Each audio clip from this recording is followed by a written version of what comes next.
More exclusive Naruto Lemon videos coming out on my Boosty. You can support me by subscribing. I'll give you a 30% discount on all subscription levels especially for you. Link in description.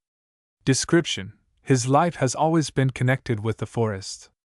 He was used to treading carefully, reading tracks and being a hunter. He wasn't the best, but he knew a lot, and now that's not enough. You cannot be one of many, only the best are worthy of life. Will he be able to, Nawaki Senju, become one? Not just to be one of many, but first among equals? The choice is his, but only time will tell how correct his path was.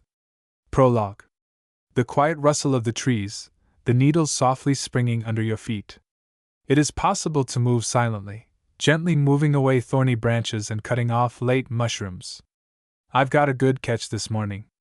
A full basket of selected, strong redheads and stocky porcini mushrooms, a few baobabs, quite a few trumpet mushrooms and a handful of chanterelles. A little more and we will have to return, but first it's worth checking one more place. Make sure that the cut bark does not appear to be a riot of bears seeking shelter, but really the marks of an elk. If I'm lucky, I'll even see him, but it's unlikely. The time for the roar has not yet come, and this year I am unlikely to take part in the corral. Grandfather will have to cope on his own. Well, nothing can handle it. He's still strong, it's not for nothing that he works as a huntsman. The air becomes heavier, the amount of midges increases, but I do not observe any characteristic signs of scratchies. Only in some places you can notice broken branches and crushed moss. A little more and a small forest lake appears in front of me, almost a swamp, saved by a small stream that still carries water out of it. Although not much, it still blooms, and the banks are very muddy, but I didn't come here to swim. A quiet snort, a splash of water. I just have to look in the direction of the sounds, and I see a moose with 2 large cubs. They happily devour the sharp sedge leaves, crunching so deliciously that I almost envied them. However, I'm in no hurry to interfere. I carefully inspect the banks further. Although the lake is not the largest, it is not the only one. We have a lot of them scattered throughout the area. This is already the 3rd in a row. Everywhere there is one picture. There are moose cows, but almost no moose. It's worth telling your grandfather about this. It's up to him to organize raids. A dense cushion of moss allows you to leave without disturbing animals that have poor vision but can hear perfectly. It's time to go back, otherwise there's nowhere to pick mushrooms, and Grandma will again lament that she's late for dinner. You might think I was running after women and not doing business. However, can you explain it to her? She's already worried that I'm leaving for the city to study for a whole year. And if you can't explain to her that 18 years old is quite an adult age, for her I'm still a fool. I still miscalculated the time. He left the forest when the sun had already set, but returned before the sky turned scarlet.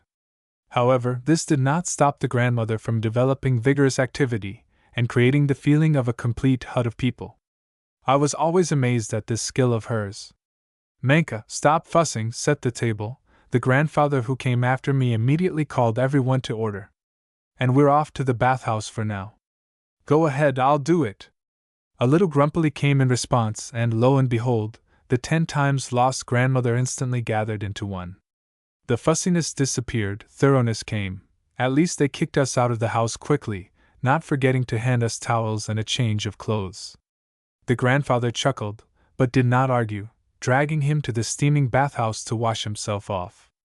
They heated it for me so that I could have a good steaming before leaving, otherwise in the city you won't be able to find a birch broom during the day with a fire, and even if you do find it, can the city baths compare with those that you built with your own hands, skinning trees, laying out a stove? Absolutely not. I know this from myself. I have been to these city baths, God forgive me. Ugh. Even the sauna loses. Which I was pleased to verify after thoroughly steaming myself, and exposing my back to the blows of a broom. Grandfather was a master at this. They returned to the hut happy, well warmed up, and were immediately met with lamentations that a little more and everything would have cooled down. Although the grandmother turned it down, the steam from the rich borscht was notable. And the boiled potatoes were pleasing to the eye with coarsely chopped greens and quickly melting pieces of butter. Your own, homemade. And in general, everything on the table was made by hand. And coarsely chopped bread, slices of cheese and pieces of sausage, and various pickles. The smell was lingering, saliva began to flow. Well, like the icing on the cake, an impressive cherry, in the middle of the table there is a 2-liter bottle with clear liquid. Also purely your own product. No one was going to drink a lot, purely for better sleep and good digestibility of meat. Grandson, maybe this city is his? After another drink, he still breaks out from his grandmother. She was silent for a long time. What won't your grandfather tell you about the habits of animals? Al, where can you find fish here? I have already entered, I answer not even stubbornly, but tiredly. We've been having this conversation for a month now. Exactly so much time passed before she learned that I had passed the free course at the Faculty of Ecology based on points. I sent the documents secretly, knowing that my grandmother would not approve. Grandfather understands, but she doesn't want to let go. Afraid of losing, like my father and daughter-in-law. They also went to the city, in winter. The ice on the roads played a joke, and now the car was in pieces, only I survived. My mother covered me with her body, while my father struggled with the controls until the last moment. I was very little then, I don't remember them. Only as a child I had nightmares where everything around was red.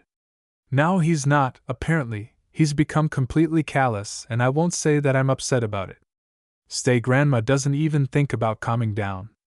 I'm uneasy about something. Why, calm down, old man.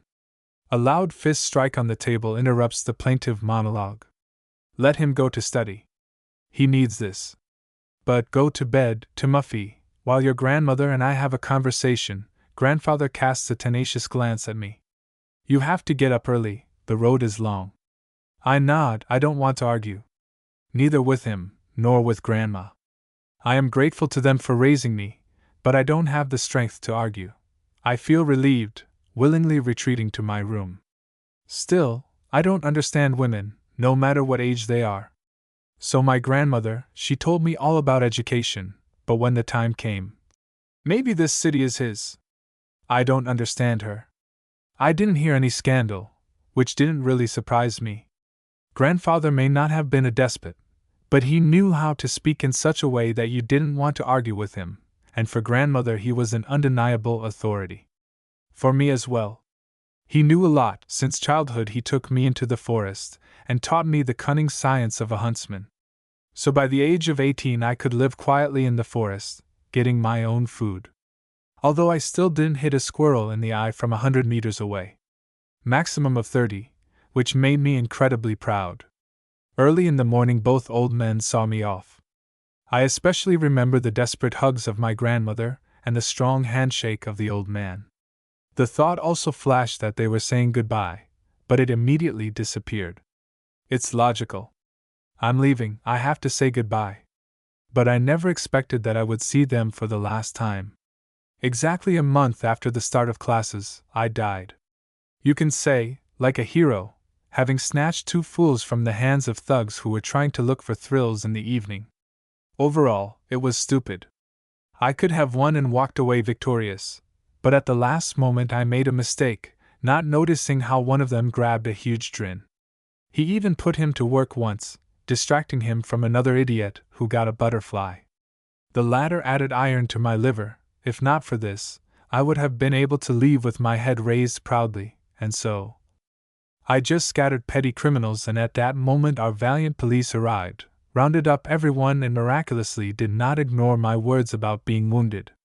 I didn't see the arrival of the kind guys in white coats, falling into a dark haze. It seems that the wound, which initially seemed minor, turned out to be much more dangerous than I thought. Well, or the blade turned out to be stained with some kind of rubbish. It was not possible for me to find out. I just fell asleep, floating in darkness and calm. I felt warm and comfortable, like in my mother's womb. From time to time I woke up, listening to the darkness, but not afraid of it. A kind of indifference enveloped the consciousness. I just waited and didn't understand why. occasionally catching some fragments of phrases from an unknown language. The comfortable darkness ended suddenly. She simply exploded with pain, blinding her and not allowing her to go into blissful oblivion. And I screamed, not hearing my voice, until someone had mercy, reducing the pain, giving me the opportunity to come to my senses, to piece together my personality. It was complicated. Memories returned reluctantly. It was even worse with determining where I was and who was around. At first I was even scared when I opened my eyes and instead of clear contours I saw a blurry something speaking in a language unknown to me. However, a little later this something was replaced by a greenish light. Cool, but not cold, soft and gentle, which brought peace and sleep. It's difficult to say how long I was kept in this state, but when I became sufficiently accustomed and my vision gained some clarity, I began to feel ill again. It's a pity that they pumped it out. It was terrible to realize myself in a small, helpless body of a baby among people speaking some strange gibberish language. I was helpless. I didn't understand anything. My journey was just beginning, and it can be attributed to luck that I ended up in the body of a little boy. The latter was especially pleasing, although somewhere deep down I still hoped that I was in a standard world, and not the one that the girls loved to gossip about during recess. And I had reasons to panic. I smelled the smells in this body indecently well, and this was precisely the distinguishing feature of some kind of universe. The presence of a woman breastfeeding was also not an indicator. I couldn't determine the size of my breasts offhand. What if it's just swollen mammary glands? Such thoughts brought horror and took away my appetite.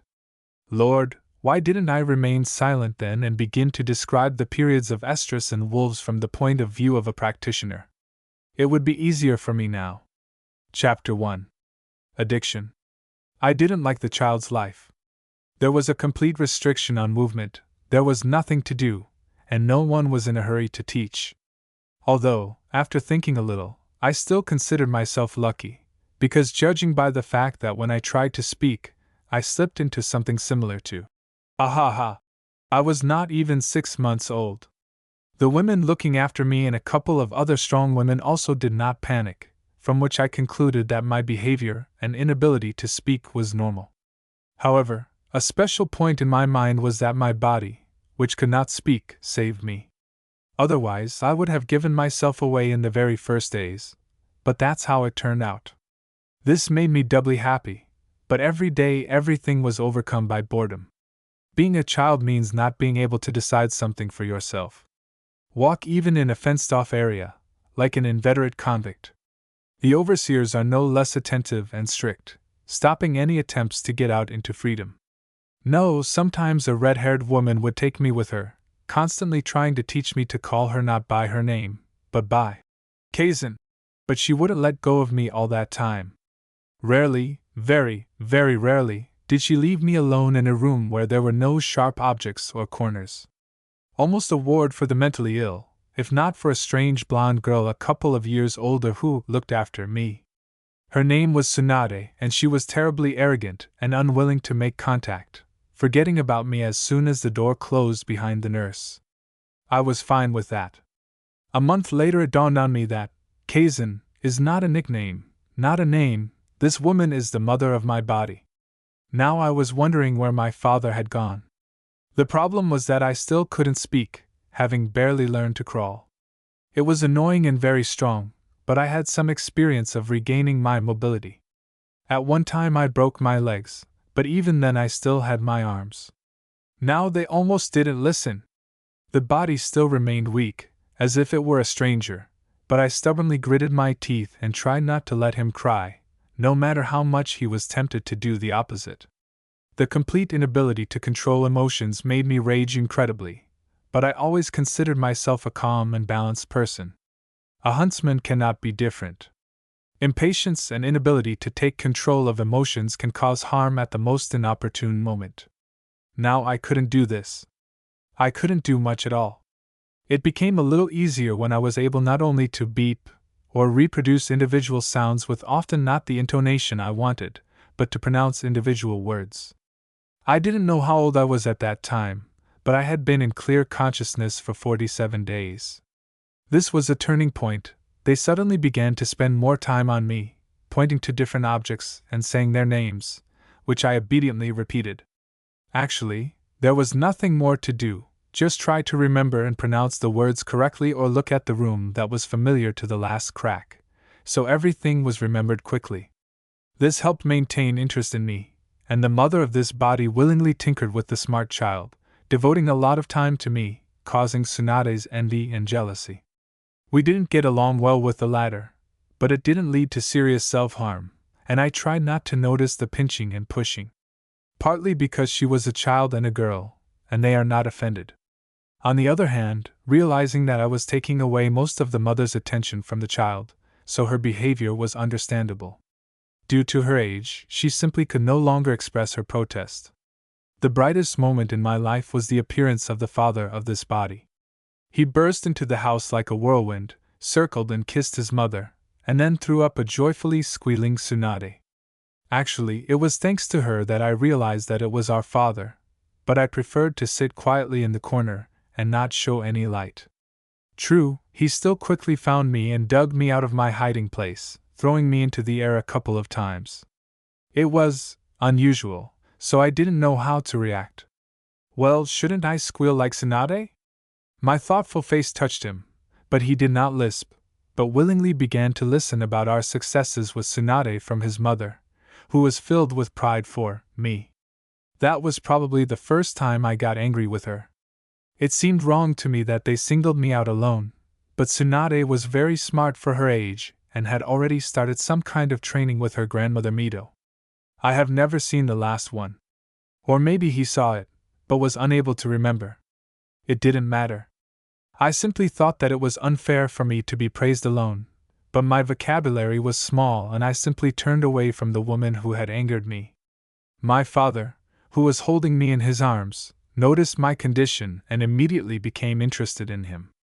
Only, just how, knowing just 100 simple words, can you explain your point of view? I understood that I was being praised because of Tsunade's behavior and the fact that she could hardly hold back her tears, preparing to run away. In the end, I had to say something like, "Tsu, good stay," and reach towards her. Only then did the grief-stricken parents notice that something was going on with their daughter and paid attention not only to me. This was for the best. I couldn't perceive them as completely family, although I regularly sucked milk from the red-haired mother. They were still strangers to me. The memory of a past life made itself felt. I got used to them and even began to become attached to them, but to love them like my own mother and father? Excuse me? At most, assign it to blood relatives, but definitely not to the people closest to any child. Since the birth of my father, there have been more opportunities to explore the world. Now I have the right to go outside not only near the house, but also a little further. The proud daddy happily carried me around and tried to teach me to walk. This was good for me and I did not resist, especially since there was unusually beautiful nature around me. The streets we walked along were literally surrounded by greenery, and there were practically no people. It is somewhat reminiscent of the landscaped forests near universities located in the suburbs. I had to visit them while passing through, accompanying my grandfather. It looks like wild nature, but it's clear that people come here often. And no, this was not expressed in discarded garbage or paved paths, but in greater grooming. For example, there were no dead trees or broken trees, and there were no sick people. So here, it seems that the trees are not planted along a line and are not just fruit trees, but the feeling is not the same. Perhaps it was the paved roads over which they hung? Maybe, but I liked it. It was calm here and breathing was easy. I was looking forward to the time when I would be strong enough to be able to walk on my own, but that time was unlikely to come soon. The routine evoked something like a trance. Unaccustomed to sitting idle, I was ready to howl from the inability to do anything. Oddly enough, the situation was saved by Tsunade, who began to be left with me more often while my parents were secluded. The girl was frankly bored with messing around with the small fry, but she allowed her to sit next to her and look at the scrolls she was reading. Moreover, there were pictures, and not just incomprehensible squiggles. One drawing particularly interested me, because there was a schematic depiction of a person and I began to ask. Desperately praying that my speculations in the first days of my life would remain speculations. Tsunade didn't want to answer. I was disturbing her, and to get rid of me with a banal, "Leave me alone." Well, she tried. I didn't give in. In the end, she gave up and began to talk about what she was reading, and she had a lot of material. Basically, it was general information about the world, but a separate item included something like herbology, writing crossed with programming and martial arts. The scrolls on the latter attracted my attention. It described where it was best to hit, and was schematically depicted in the picture. Additionally, there was an explanation and another drawing for it, where in the same style it was shown what would be damaged by this blow. A great read for a young girl, but I can't complain. The adults were touched. Tsunade was angry. I rejoiced at the knowledge I was receiving, and especially that there were no differences between the local men and the men in my past life. Hallelujah! I don't need to look for a partner by smell. I'm an ordinary person, except for chakra. Tsunade didn't really know anything about the last one, but from the confused explanations she managed to understand that it was something like the internal energy of fantasy magicians or martial artists. The second is closer, the first has more similarities, judging by her descriptions, although I doubted that fantasy magicians could breathe fire or water. And in general, I was skeptical about such tales, not questioning them, but not really believing them either. I'll see and then decide how true her story was. The answer to another question was important to me and I got it. I hope, but I'll check it again when I can. It was disappointing to find that Tsunade's stories became one of the few entertainments. Especially when she began to remember some Hashi-ji and Tobirama-ji. She spoke about the latter with much more respect, but about the former with more warmth. However, judging by her stories, both were some kind of monsters. The monsters were very busy at the moment, but she was looking forward to their return, talking about some kind of holiday. The name didn't mean anything to me, and in general I tried not to raise this topic, because Tsunade immediately became gloomy and glared at me unfriendly, withdrawing into herself. Much later, I realized what bothered her about such a trivial date as August 9th. Everything was explained simply. It was the day I was born, Nawaki Senju. Heir to his grandfather and father. Why not the other way around? I still couldn't understand. Tsunade didn't understand the question, and the adults laughed and waved it off. Never mind. The main thing is that, in the opinion of my conditionally older sister, my beloved grandfather's returned not for her sake, but for my sake. Hearing this answer, I laughed for a long time, which offended her. She sulked at me for more than an hour, and then went to class and returned, having forgotten about the offense. Still, being a small child is sometimes convenient, but I could only be glad that I did not lose at least such a source of information and keep my comments to myself.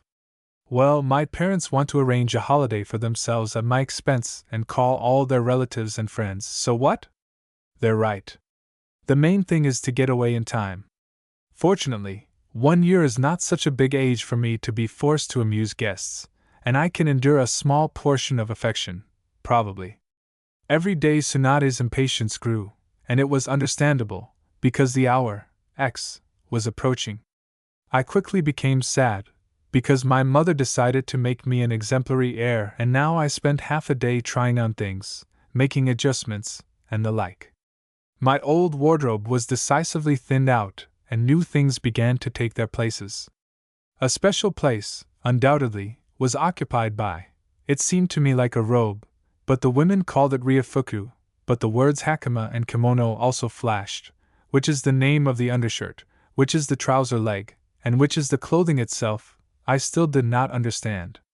The hearing was turned off already in the first hour of discussions of color, style, seams, usefulness, fashion, and who knows what else. Although I can't help but admit that my mother still had taste, and the clothes she received would have suited me, in about 15 years. Now light green, like young foliage, with a pattern of flowers and a strange symbol on the back, the robe did not suit me.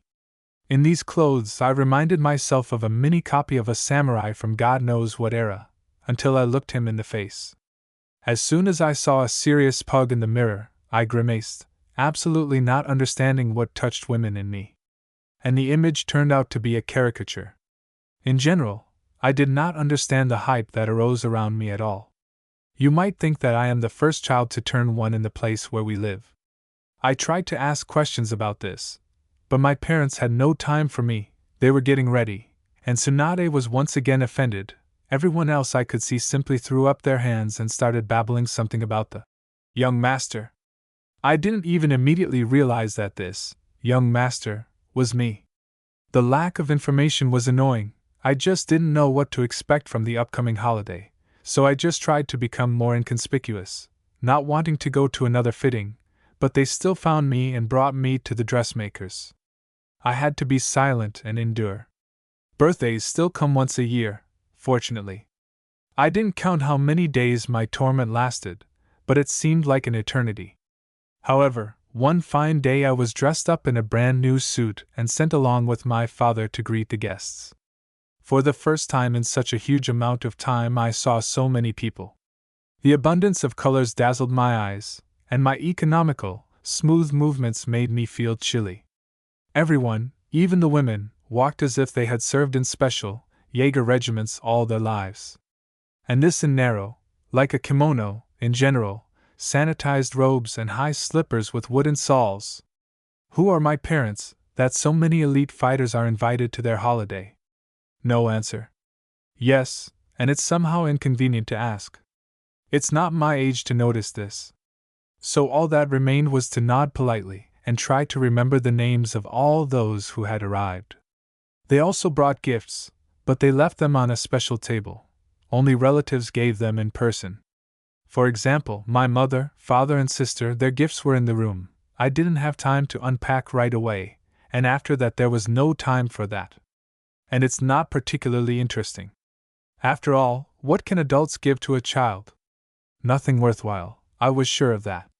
There was a revival when a company of 4 adults began to approach us. 3 men and 1 woman. 2 brunettes, 1 gray-haired, and a lady with hair the color of dried blood. I don't even know why I singled them out from the general group of guests. They still didn't come first, but something about them attracted the eye. Probably the fact that they made way for them. Don't know. They simply differed favorably from all those I had seen before. It's a pity that by the time they arrived I was already tired and could barely stand on my feet, so the red-haired woman instantly poked my mother and sent me to bed. I left, but for some reason I clearly remembered the names. Madara Uchiha, Hashirama, and Tobirama Senju, Uzumaki Mito. Yes, in that order. I never saw the 4 of them together again, which is a pity. They looked impressive. Chapter 2.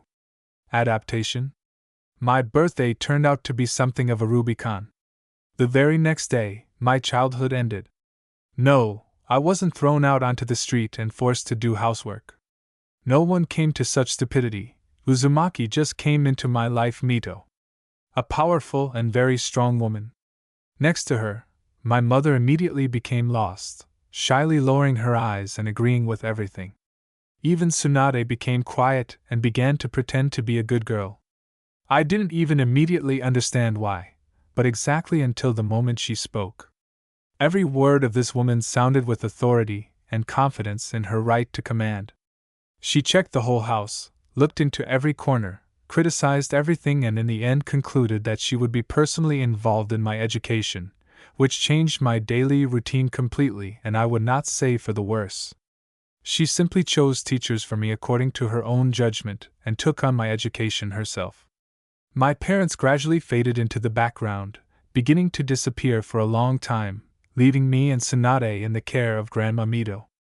Mito Bie-sama, as she, graciously, allowed us to call herself. I could have rebelled, but in fact, such a situation even pleased me. There was less time for memories.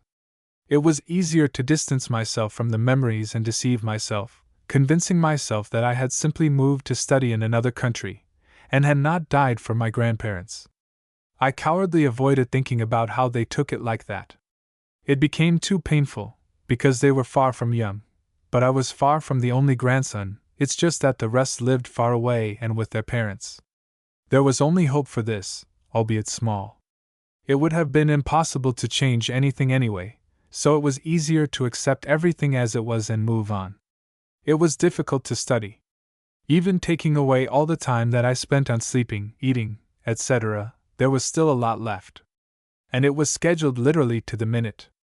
Information was shoved into me in huge chunks, taught through games that seemed very strange to me. It's just, why does such a small child need to know what berries and herbs are used for what? Not only is it edible, it's disgusting, but you shouldn't eat it at all, and additional information like the one that fell, did you put that chewed leaf in place of the scratch? Well, or a berry. Although I thought the strangest thing was something else. For my birthday I was given a set of real cone-shaped knives and metal stars. Everything is blunt, but the fact itself. They were adjusted to my palm and they began to teach me how to use them. Hold correctly, determine balance and quickly snatch. Considering the coordination and general weakness of the body, it was not in vain that they were blunted. If it were otherwise, I wouldn't have escaped with ordinary bruises, and I might have accidentally cut my throat open. Training the body quickly tired me out, and I was allowed to rest, so that later I could take care of my mind and more. Many subtleties of internal relations in the Senju clan gradually began to be explained to me. For now it's superficial, pointing to my place in the hierarchy. Pointing hard. For example, when I was hungry, I didn't come to the small dining room, but looked into the kitchen and scooped up a couple of balls of rice with fish filling. They took me for someone's child, gave me a couple of slaps on the head so that I wouldn't get in the way, but they fed me well and sent me away in peace. How Mito-sama found out about this, I didn't know, but on the same day, the cook who raised her hands against me was whipped before my eyes. They beat me on the wrist without sparing. For each slap on the head, 30 blows with a flexible rod. I received 5 of them, slaps on the head which I forgot about after a couple of seconds. A woman 150 blows and they are unlikely to be forgotten as quickly. There were no tears. I just watched with glassy eyes how quickly my hands swelled, how the first drops of blood appeared, how the skin tore, scattering around in rags. I looked straight into the eyes of the unfortunate woman, who tried to remain silent until the last moment, losing consciousness at the 90th stroke, but she was not allowed to forget for long, dousing her with water and continuing from the moment we finished. I don't know how, but she endured everything, losing consciousness a couple more times, but without making a sound. They didn't let me turn away, forcing me to watch everything from beginning to end, but this punishment was only the beginning. 15 lashes were given to the teacher, who let me go a little earlier without following up on the air. And again the skin turned red, scarlet stripes bloomed on it, and blood dripped. Mito-sama did not spare her servants, clearly reprimanding why they were being punished. Only it was not said for the executioners or spectators, who were not there. This is what they told me. Uzumaki explained to me in plain text that others would pay for my mistakes in blood. In the literal sense of the word. I hated it. Oh, how I hated her at that moment. But he was silent. He didn't make a sound. I just looked into this woman's eyes and didn't understand why. What's wrong with me going into the kitchen? Why punish for some slaps on the head? What were these people guilty of? So what if I'm Hashirama's heir? Senju? And yet I couldn't resist. I asked her this question directly, without even expecting the answer I received. No discounts for age, no substitution of concepts, even with the simplest words that he knew for sure. A whole set of unspoken rules, a rigid hierarchy of the clan system, and most importantly, whose successor I was considered. I didn't understand everything, due to cultural differences, but I understood the main thing. My grandfather is something like a prince, and the main fighting unit of the country. This imposed a bunch of restrictions and obligations. My life is more valuable than anything. Death awaits anyone who raises a hand against me, and she still had mercy on me, only slightly spoiling the skin. The mentor showed complete carelessness by leaving me unattended, and therefore deserves the most severe punishment. The worst thing was that everyone, even those punished, admitted that she was right. It was difficult to remain silent, but then I remembered how old she thought I was and restrained myself. It is really dangerous to leave a child of this age unattended. In this she was right, but the severity of the punishment did not suit me, but my word did not decide anything. I had to grit my teeth and obey. This was a good lesson. Now I was more careful, having realized once and for all that Mito-sama had found my weak point. I could not allow others to answer for my mistakes. She used this, but carefully. Apparently she understood that in a different situation I would be off the hook. Losing influence over me was not in her plans, and her plans were clearly Napoleonic. This woman saw in me the future greatness of the clan, seriously believing that I could become the second Hashirama. I didn't dissuade her, I just lay low, taking on the knowledge offered with renewed vigor. It was hard for me, my concentration suffered greatly. The body influenced the mind, but I did not notice it right away. Not surprisingly, initially my training involved games, where my attention was constantly switched to something new, preventing me from getting tired and distracted. Now I tried to study on my own. More precisely, he gritted his teeth and bowed to Tsunade, asking him to teach me to read and write, taking away his already small amount of free time. I'll miss how much I listened to from her, how I had to listen with a straight face to her attempts to hurt me during training, when I couldn't remember everything the first time. Children's, of course, but I was already on edge, but I didn't allow myself to lose my temper, having managed to negotiate lessons with a petite blonde for my portion of sweets. I didn't like it anyway, but she was happy. A small victory over her brother who overshadowed her. However, Tsunade was not there, quickly realizing how cheap she had been and went to ask for advice, from Mito-sama, who rejoiced at my thirst for knowledge. Before I knew it, calligraphy appeared in my assignments, and the time that I could devote to studying with Tsunade disappeared.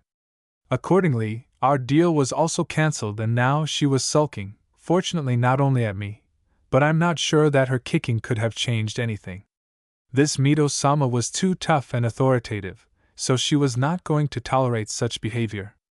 I don't know what she said to my sister, I didn't even try to eavesdrop, but until the next time my parents returned, she walked around feeling down, and then she thawed out. Not right away, only when I realized that I didn't show much interest in communicating with my parents. It was even easier to get rid of them, to poke Tsunade and ask them to pay attention to her, because she has been too nervous lately, but does not say why. To my surprise, the maneuver was a success and everyone left me behind, freeing up time for classes. My conscience fluttered sluggishly, but I did not plan to give it freedom, feeling relieved that the annoying couple was trying not to bother me. This was rather surprising. I have never seen parents so easily distance themselves from their children. The surprise quickly passed. Every day I learned more and more about the world in which I found myself, about relationships and society. I was especially offended by the thought. Everything for the sake of the clan. That was put into my head. In fact, I was persistently prepared for service, not to God, of course, but to people. Even more precisely, a bunch of people and a village that my grandfather Hashirama founded with his friend Madara. Moreover, in their interpretation, it turned out that the latter was running errands while Grandpa was creating a masterpiece. Remembering that gloomy fellow who came to my birthday, I refused to believe it. That warrior couldn't be at his beck and call, he'll force whoever you want to run, but not argue. I just listened and shook my head. I'll need this. It took me a year to get a little stronger and fully understand what kind of world I found myself in. Actually, from the first encounter with Mito-sama, I realized that this was not a fairy tale, but I didn't think that it was that much. Shinobi world. World of killers. The world is not forgiving of weakness. Its basis was the caste system, and the relationships between people evoked thoughts of Japan and samurai. I, theoretically, was almost at the very top of the hierarchical ladder by right of birth. In fact, I will have to try hard to get out of the shadow of not even my father or grandfather, but my grandmother. Mito-sama, she was the eminence grise in the clan. Hashirama and Tobirama practically did not appear here. The war began and all the clan fighters went to the front line. Although they already spent a lot of time there, Because conflicts had started earlier, the countries were simply not officially at enmity. Now everything was different. Either the son or the daughter of the ruler of our state was killed, and there was no point in delaying it any further. However, the knowledge that there was a war practically did not affect me. During the year of study, I communicated with few people, and I also did not try to get close to my mentors, deliberately walling myself off from everyone. I didn't want a repetition of the execution. Mito-sama wanted to get someone who personified the ideal heir. She will get him and don't care that it was difficult, almost impossible. I didn't need her praise, I tried for myself. Although sometimes I caught myself thinking that it was a shame that during all this time I did not hear a single word of approval, only nagging. If it weren't for Tsunade, who, due to her age, often let it slip, I would consider myself mediocrity. Well, I just knew that they often set me up as an example for her. I would be proud, but of what? A guy with an adult mind who fucks a 6-year-old girl? Indeed, a serious reason for pride. My efforts were noticed. As soon as I studied a sufficient number of hieroglyphs and learned to read the simplest texts tolerably, they showed me a small library, setting aside time for self-education. Naturally, I was closely watched all the time, not leaving me alone, but they weren't an eyesore, although they weren't particularly hiding. Well, this is for me, who is used to noticing many little things when hunting, but for anyone else it would do.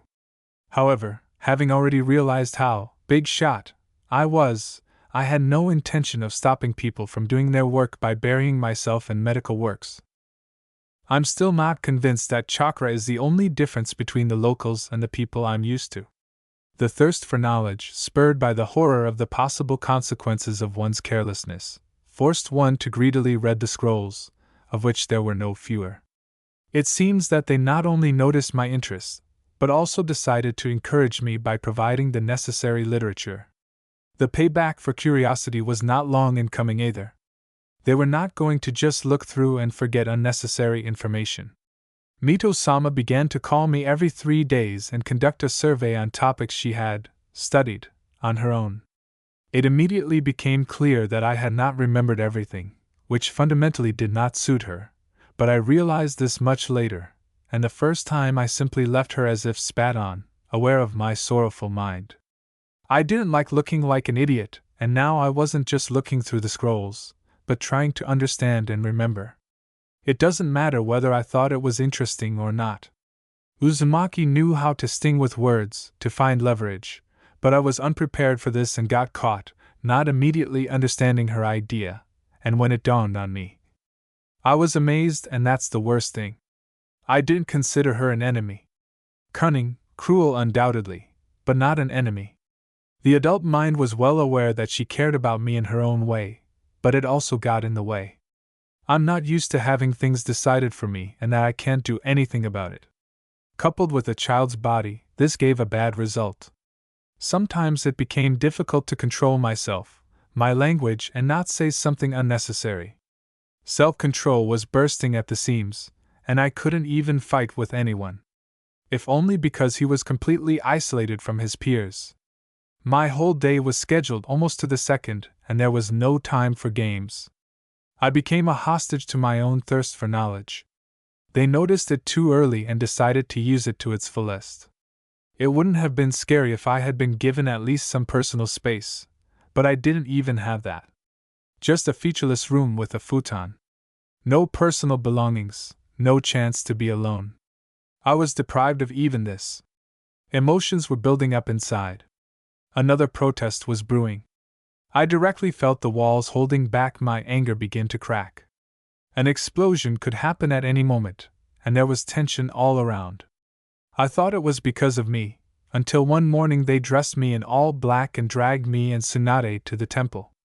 We were both perplexed until we stood at the altar, on which stood 2 small framed portraits with black ribbon. A blonde man and a red-haired woman. The people I called mother and father here. Those who don't understand me and my weirdness, but who love me and try to help. Chapter 3. Loss. There were no tears, I just looked at everything with an empty gaze, mechanically moved my legs and did everything that was required of my son. I didn't want to realize that I had once again missed the opportunity to spend more time with my loved ones, that I was pushing them away without trying to understand. What made it even worse was the realization that I barely grieved. It felt like good friends had died, but nothing more. However, that's how they were to me. Acquaintances, but never accepted by me as father and mother. I was sad. I felt a slight sucking feeling in my heart, but I also understood that I would easily recover from all this. This couple received the right to be called relatives, but I did not fully accept them. Maybe it's for the better. If I were to fall apart too, who would pay attention to Tsunade's grief? Mito-sama? It's not even funny. I knew that my father was her son, and not the eldest. She had lost her firstborn even earlier, and he did not even leave children. I even knew that my mother was some kind of distant relative. Only, I didn't see any grief or brokenness in her. She stood next to the portraits, still proud and unbending, many times during the farewell ceremony, rejecting her husband's help. Yes, Hashirama and even Tobirama were also present here. Both tried to look calm, but their eyes were empty, which for me best showed how much these deaths had crippled them. However, I could have been wrong in my predictions, because I couldn't stare at anyone present for a long time. It was impolite, and Tsunade standing nearby demanded attention. I suddenly felt completely responsible for her. She seemed too lost and unnecessary in the crowd. The girl was not ready for losses or a collision with reality. I understand her. According to our mentors, our family was among the elite of the clan, so it was difficult to even admit the thought that someone would die. They died. Dissolved into oblivion. Once again I am convinced that nothing is eternal in this world, and also, in the cruelty of Mito-sama. If I still believe that Tobirama and Hashirama did not see Tsunade's strange behavior, I did not believe that she herself did not notice it. In the end, I clearly heard how she demanded in a harsh tone not to disgrace the clan, and she simply looked at me sternly and somewhat approvingly. And I didn't understand this, but there was nothing to oppose her. Why not make a scene for the amusement of the crowd? Moreover, representatives not only of the Senju clan flashed among her. I saw other monks, but I didn't know how sincere their condolences were, constrained by strict rules. For me, their condolences were too similar, and this made them more and more false, which forced me to look for somewhere to redirect my attention so as not to boil. So I carefully watched Tsunade standing next to me, seeing how she was burdened by what was happening. The little spoiled princess lost those who would tolerate all her quirks, but now she didn't think about it yet. She was just trying to realize the loss and find new support. And I didn't find it. The adults were worried about something completely different, and the maids who were assigned to us were in no hurry to show human qualities.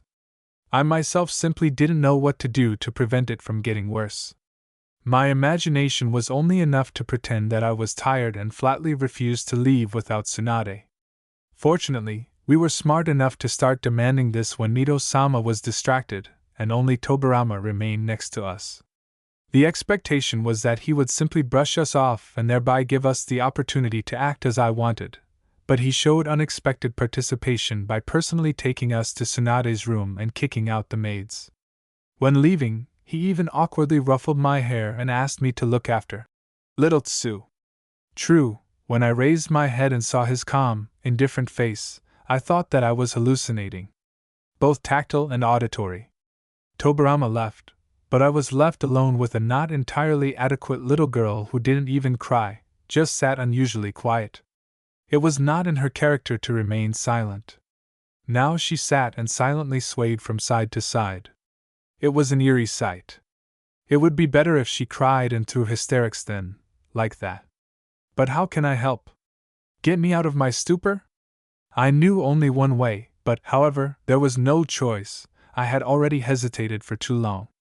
Casting aside doubts, I walked up to the motionless girl and hit her on the cheek, but there was no response. Too weak? I was afraid of harm, but the next blow was stronger. She intercepted the third and flames blazed in her brown eyes, which forced me to pull my hand away and hasten to run away.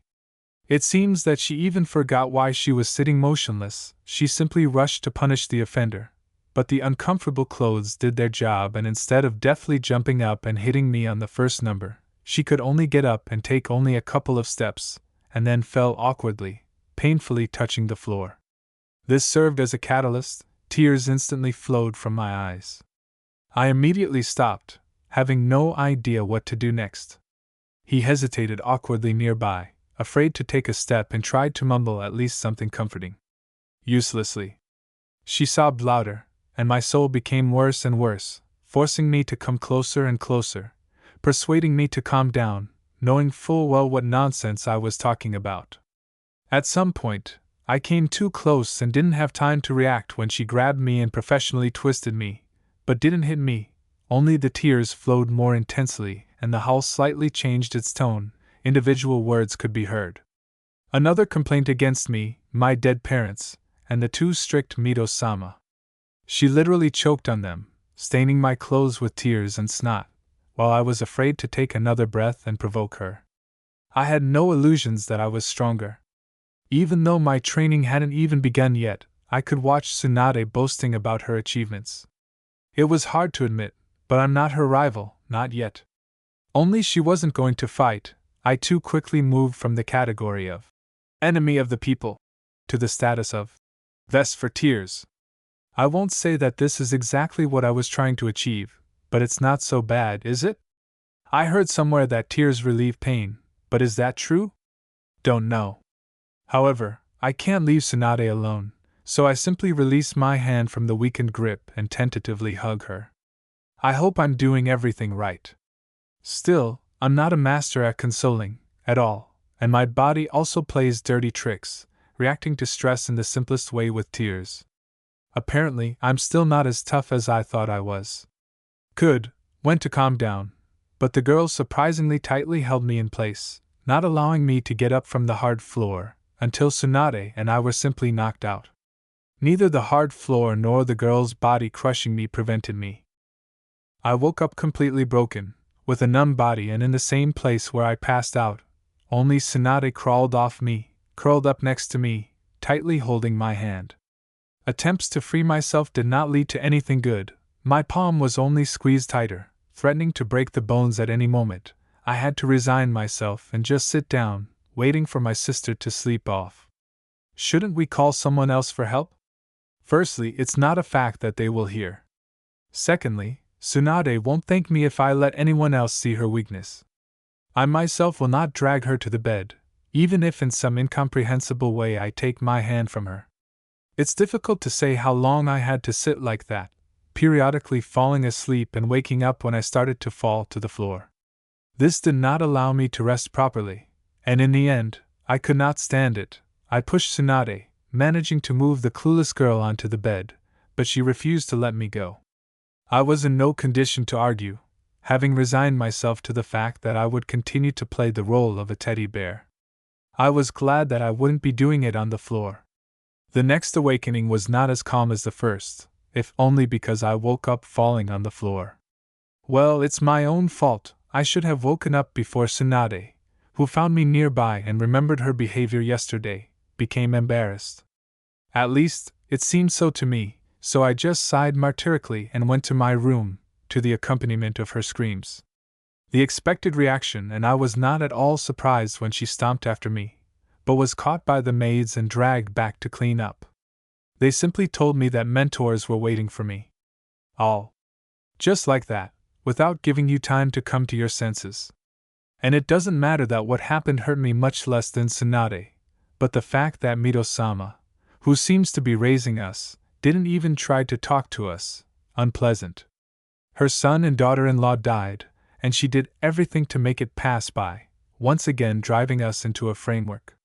If I were really a 2-year-old psychologically, this would have left a deep mark and would have affected me in the future, just as unpleasant, but not fatal.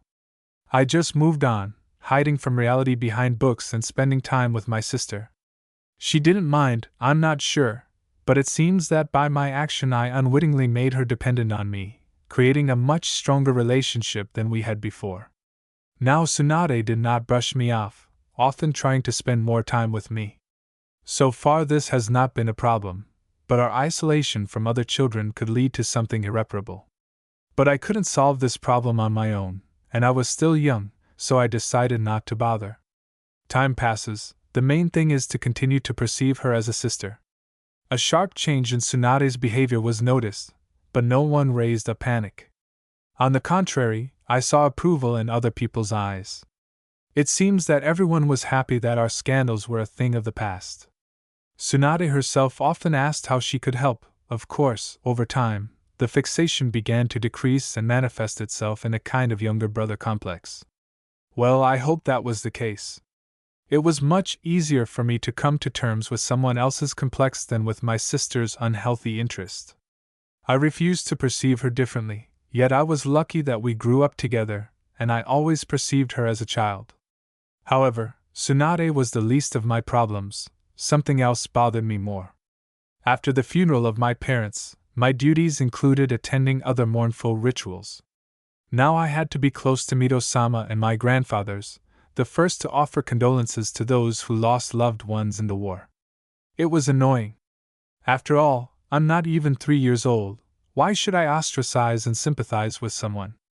Just because they tried to convince me that I was part of the Senju clan and was responsible for each of them. The only problem was that, despite all the efforts of the mentors, I could not understand that I was part of such a powerful clan. Fortunately, I had enough brains not to say it out loud. It certainly wouldn't have suited Mito-sama, with whom we had become even more distant since the death of our parents.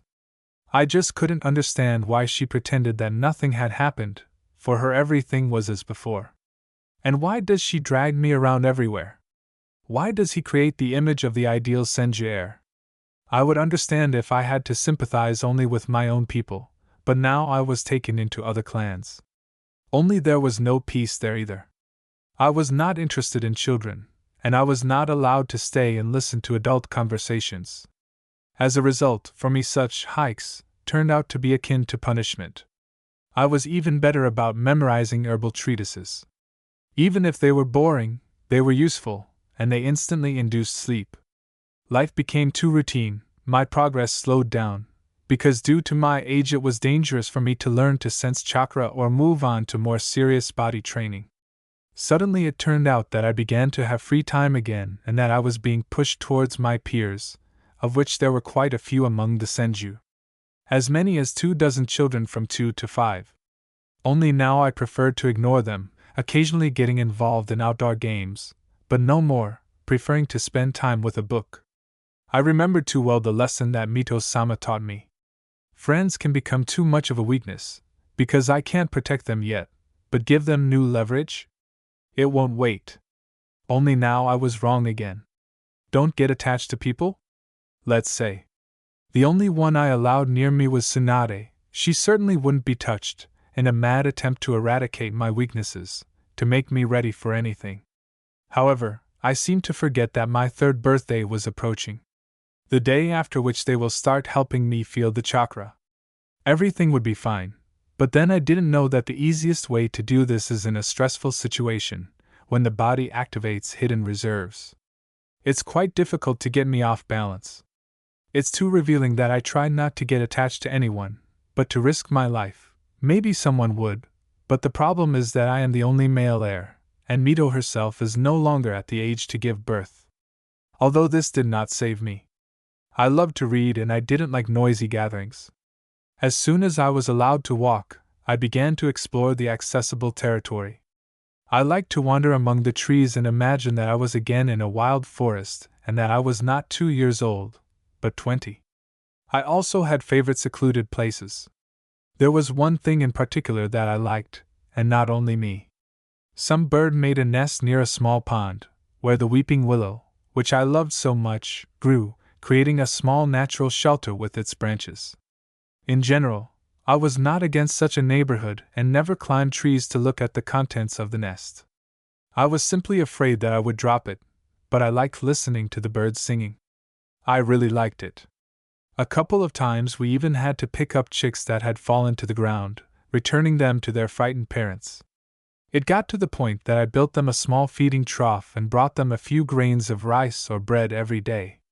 I became attached to them, allowing myself to forget myself, rejoicing like a child when the grown chicks began to recognize me and even sit on my outstretched hand.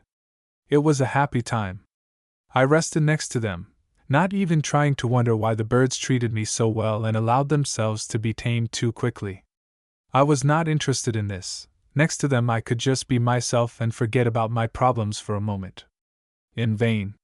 They showed me this quickly, preparing a gift for my birthday, which I was able to discover only the next day, because I was busy on the holiday itself. He greeted guests and accepted congratulations, trying with all his appearance to inspire all. In fact, the most I could instill was laughter, but Mito herself didn't care about that. She even managed to once again gather Hashirama and Tobirama next to her. Just for a couple of days, but still, this can be considered an achievement, but I just wanted to escape. This holiday was still not for me, but for adults. I didn't like being a screen, and as soon as I succeeded, I immediately went to my willow tree to discover in the pre-dawn fog. Chapter 4. Devastation. I don't remember my feelings well at that moment. Only individual frames are remembered. 1 minute I'm standing, and the next second I'm already sitting on my knees, dirtying my light clothes. A shaking hand simply touches the numb body in disbelief. The death of the bird came a long time ago. The absence of wounds indicates that they were killed, but the rest were cut into pieces with something sharp. Hidden by feathers was too neat. Just who could go into the clan's territory just to kill birds? Who was so skillful that he left no traces, walking to my hiding place without crushing the grass or breaking the fragile branches of the willow? Who would the birds let in? I knew the answer. I knew someone who wanted to rid me of any weaknesses. A red veil appeared before my eyes. I didn't remember how I covered the distance between the willow tree and the small dining room, where Mito-sama was already sitting with Tsunade and Hashirama and Tobirama. In my hands was a chick that had just begun to learn to fly. A dead chick, and in the eyes of others there was no surprise, only dissatisfaction, slight disgust at the sight of my soiled clothes. However, soon the gaze became impassive. Complete indifference. Nawaki! Tsunade reacted at the same second, jumping up and taking a step towards me, but immediately stopped as soon as I glanced at her. Nawaki, young man, you should dress appropriately and only then go out to eat. The cold, carefully calibrated voice infuriated me. You are behaving inappropriately. For what? I had a vague idea of how many rules I had broken, but I didn't care. Anger bubbled up inside me, which had been accumulating for too long. The birds simply became the pebble that broke the camel's hump. What did the birds do to you, Mito-sama? Every word is imbued. If I make friends with someone my age, should I also expect that they will soon be discovered dead? The heir must be ideal, he must not have weaknesses? You're forgetting yourself. They try to cut me off. For a moment it's as if a concrete slab is falling on my shoulders, but this causes a new wave of rage. I just shrug off this feeling. No, it seems that you have forgotten, Mito-sama. My fists are clenched until they crunch, but this is what brings me to my senses, forcing me to remember that in my hands there is an innocent body. Of course, it doesn't hurt him anymore, but I'm disgusted with myself. But I understood your position. It seems like until I'm strong enough I shouldn't get attached to anyone or anything. It's difficult to pull myself together, but I suddenly clearly understood that no matter what I said now, they wouldn't hear me. They just won't want to. My only close person is Tsunade. I hope that even you will not raise your hand against your granddaughter. Although no, most of all I hope that you can protect her. A turn to the side to the men carefully watching me and a deep bow, which I will not use in front of anyone again. Hashirama-ji-sama, Tobirama-ji-sama. Please, while I am weak, protect my Nansan. Yes, how dare you, Nawaki?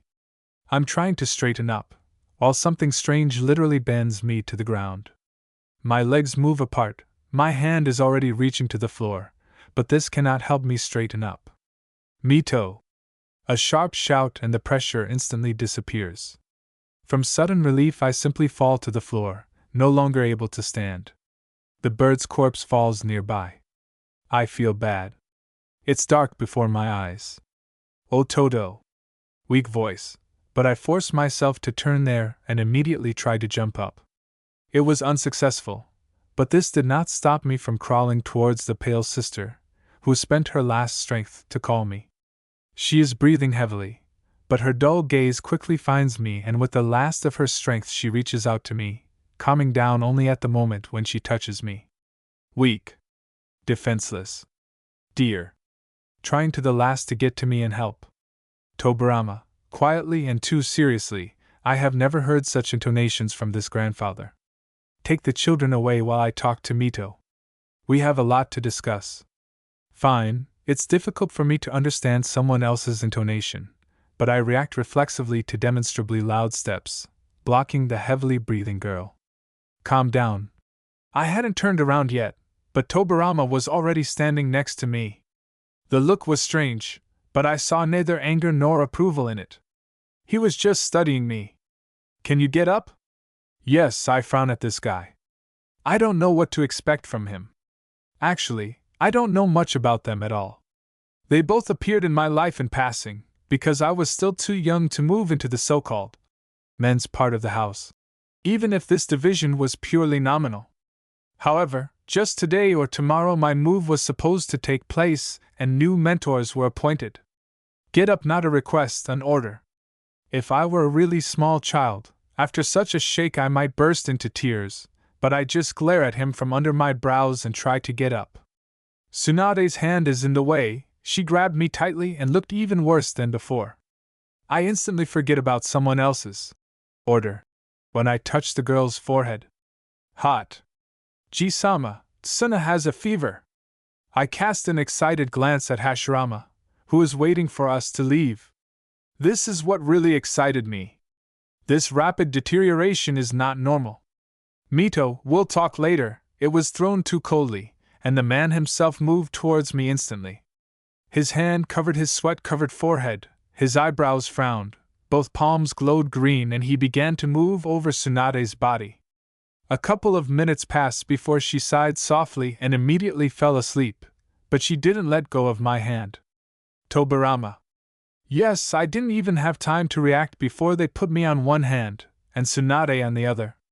However, I was much more shocked when he took a couple of steps and stopped, returning for the corpse of the bird, which I had already forgotten about. He wrapped it in a piece of white cloth, which he pulled out of his pouch and gave the package to me.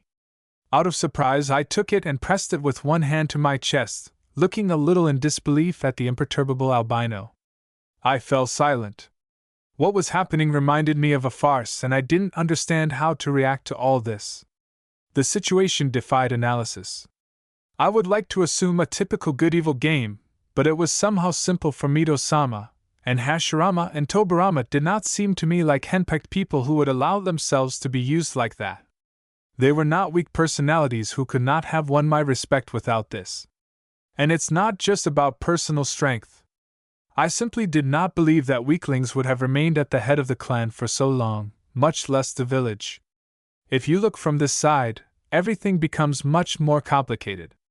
I'm confused. I was so immersed in thoughts that I didn't even notice how we got to Tsunade's room, and I was even freed from the captivity of someone else's hand. I frowned, looking a little incomprehensibly at Tobirama. For a moment it seemed to me that the corners of his lips twitched in a hint of a smile, but I didn't even have time to blink before the obsession melted away. Tsunade will sleep until the morning. You should bury your friend. Friend, right? I grin, following someone else's gaze to the bundle still pressed to my chest. Perhaps. It turns out to be difficult to stand on your feet. A flash of anger, concern for Tsunade, subsequent thoughts. This not only drained all the strength from a weak child's body, but also gave me a headache. However, I was even a little grateful to be reminded of the chick. It's really better to bury it, and cover my shelter under the willow with a thick layer of soil. I have no desire to delve into that mess of entrails and body parts. The first steps are unsteady. It's like I'm learning to walk again, but after a couple of meters it becomes easier. No, I still feel weak, but I am no longer afraid that I will lose my balance at any moment. I just walk past Tobirama, not even trying to check whether he will follow me or not. In the end, he had already done a lot, and most importantly, he didn't ask questions at all. I liked the last one the most. I didn't want to explain my behavior, nor did I want to listen to lectures. True, the latter cannot be avoided anyway. Mito-sama is not one of those who will forget the blatant violation of the rules of etiquette and the fact that I went against the will of my elder. I don't even know what the worst will be for her.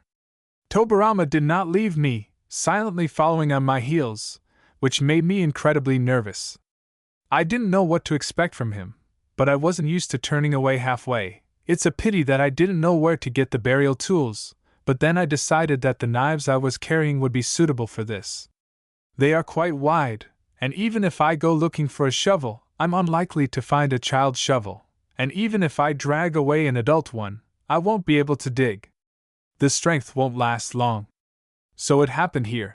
Tobirama, as expected, poked his head into my hiding place, but I brought him here quite deliberately, so I simply nodded and took him out, beginning to dig around the blood-stained space. Whoever did this acted carefully, staining only a small area, which made things much easier for me, but I still knew that I would be stuck here for a long time. Move away, they took me quite carefully and moved me to the side, and then, without explaining anything, he made a seal of concentration and put one palm to the ground, pushing the bloody island down. Put the chick down, I'll close the grave. I nod obediently, placing a small bundle in the formed recess, and somewhat indifferently watching the witchcraft happening in front of me. Curiosity flutters sluggishly in the depths of my soul. Of course, I read and heard from Tsunade about different techniques, but until that moment I had only seen healing ones and not a single elemental one. Although I won't say that I'm happy about the reason why this happened, it's definitely more convenient. The only thing that concerns me is the question, how much do you need to train in order to drown a layer of earth like this, using only one seal, and just as easily create a mound over it? All that remains is to light the small incense stick that Tobirama handed to me, and the ritual is completed. Fortunately, matches were included with it, and there were no problems with sticking it into loose soil. Thank you. I look at the smoldering stick with slight sadness. That's all. In response, there was a silent nod and he simply remained standing next to me until I found the strength to get up and go back. Tobirama didn't say anything, he just walked me to my room and left me alone. True, I doubted that a grandfather should behave this way, but I was glad. Other people's attention bothered me, and I myself had already calmed down, being rather philosophical about birds. In my past life, I shot quite a bit, and I had my own farm at home. Sometimes I had to wring the necks of chickens myself. Wasn't my grandmother supposed to do that? So it was difficult for me to be affected by the death of an animal. If I had not been initially on edge and so isolated, I would have simply been upset, but I would not have behaved so stupidly. Although I still didn't want to see Mito-sama, and fortunately for me, she didn't look for a meeting with me either, apparently leaving me to cool off. I was not against this, having decided to forget everything and go to the library. Naturally, having previously rested and visited Tsunade. The library, or rather, the part to which I had access, greeted me with silence and coolness, and with a growing pile of scrolls on my table. Moreover, in the most prominent place were manuals on meditation and ways to control the chakra, but there was not a word on how to feel it. This seemed strange to me, but the search did not lead to any results. This information was not available to me, or I was looking in the wrong place. Do you understand what is written here? I shamefully missed Tobirama's appearance in the library, reading the scroll that talked about tenketsu and the danger of sealing them. As an example, they cited the style of the Hyuga clan and the consequences this could lead to if they do not react in time. It turned out creepy. Yes, I nod calmly. I wouldn't like to experience this in practice. Someone else's smile seems understanding to me, but why he came to me, I still don't understand. I haven't made contact for so long, but there's so much interest here. However, out of principle, I will not ask, and will return to reading the text. They didn't just slip this scroll to me? Mito-sama never does anything for nothing. Your chakra mastery training will begin tomorrow, Someone else's voice sounded at the moment when I had already begun to forget that I was not alone in the room. Be prepared, you won't be alone in the group. And what? I really don't understand what the problem is. We decided that not only Mito should participate in your upbringing. My surprised gaze came across an absolutely indifferent Scarlet. I will stay in the village for the next month and will monitor your progress. Then it will be Hashirama's turn. It's an honor for me. There is no enthusiasm in my voice, although I try to hide it, but I hardly succeed. Only, unlike Mito, Tobirama herself reacts quite calmly. It's like he doesn't care, but maybe he does. I don't know, but I'll feel it soon. While teaching, one cannot remain indifferent unless, of course, he really teaches. Chapter 5. Supervision. Heavy breathing, sweat blurs the eyes. With every step you take, it becomes more and more difficult to move. I had no idea before that there were places in our neighborhood where mountainous terrain was completely imitated. In a child's body, even without a load, it is very difficult to run upward. I'm suffocating, the desire to spit on everything and fall on the soft pillow of leaves is unbearable. Hard. Only pride does not allow you to give up. I'm not the only one who worries. Not far away, even ahead of me by a couple of meters, others are running. No, I'm not the last, somewhere in the middle, but that makes it even worse. I'm the youngest. They took pity on me and gave me time to get used to it, which meant running without weights. The rest are deprived of this luxury. And let it seem to an ignorant person that everyone is running lightly, but I already know that this is not so. They explained to me in detail what kind of wide metal bracelets each of the children carries and even showed me clearly. It was difficult to carry a load equal to 2 of my own weight. I was blown away after just a couple of minutes, and many of these, dandelions, can jump all day and not feel tired, and it's all about the chakra. By the way, I had already awakened it, thanks to Mito-sama, but I didn't know how to use it at all, or feel it. More precisely, I couldn't concentrate on it, but I felt it quickly, as soon as the mentor injected me with a little of his. However, these are all my successes. However, no one said it would be easy. The mentor immediately indicated that we need to prepare the body to use it, and until this happens, we need to build up endurance. Here we are working it out. In general, training was in my age group, although calling it that is not entirely correct, because there were children aged from 3 to 6. I didn't even try to understand what it depends on.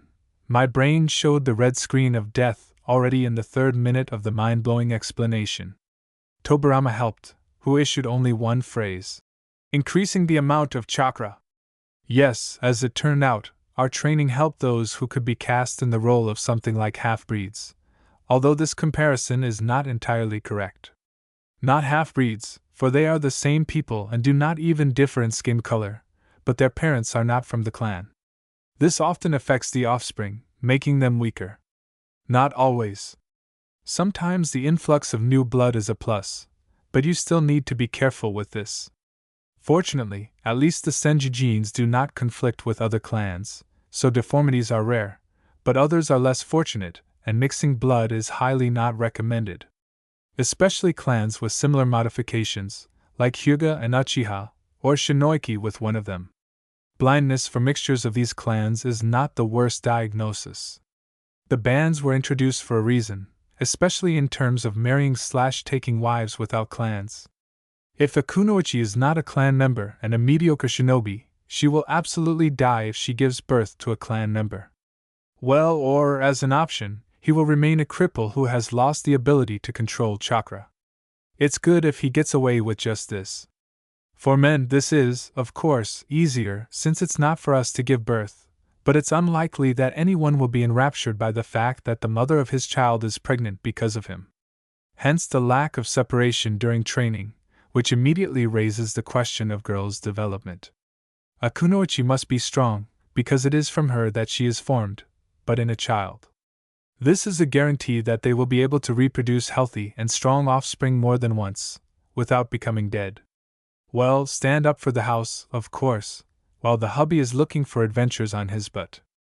I won't say that I was satisfied with such an explanation, but I've never been a geneticist, so I didn't go into the weeds, limiting myself to superficial explanations. I wasn't even surprised that during them everything came down to the offspring, and it didn't matter that I was actually 3 years old.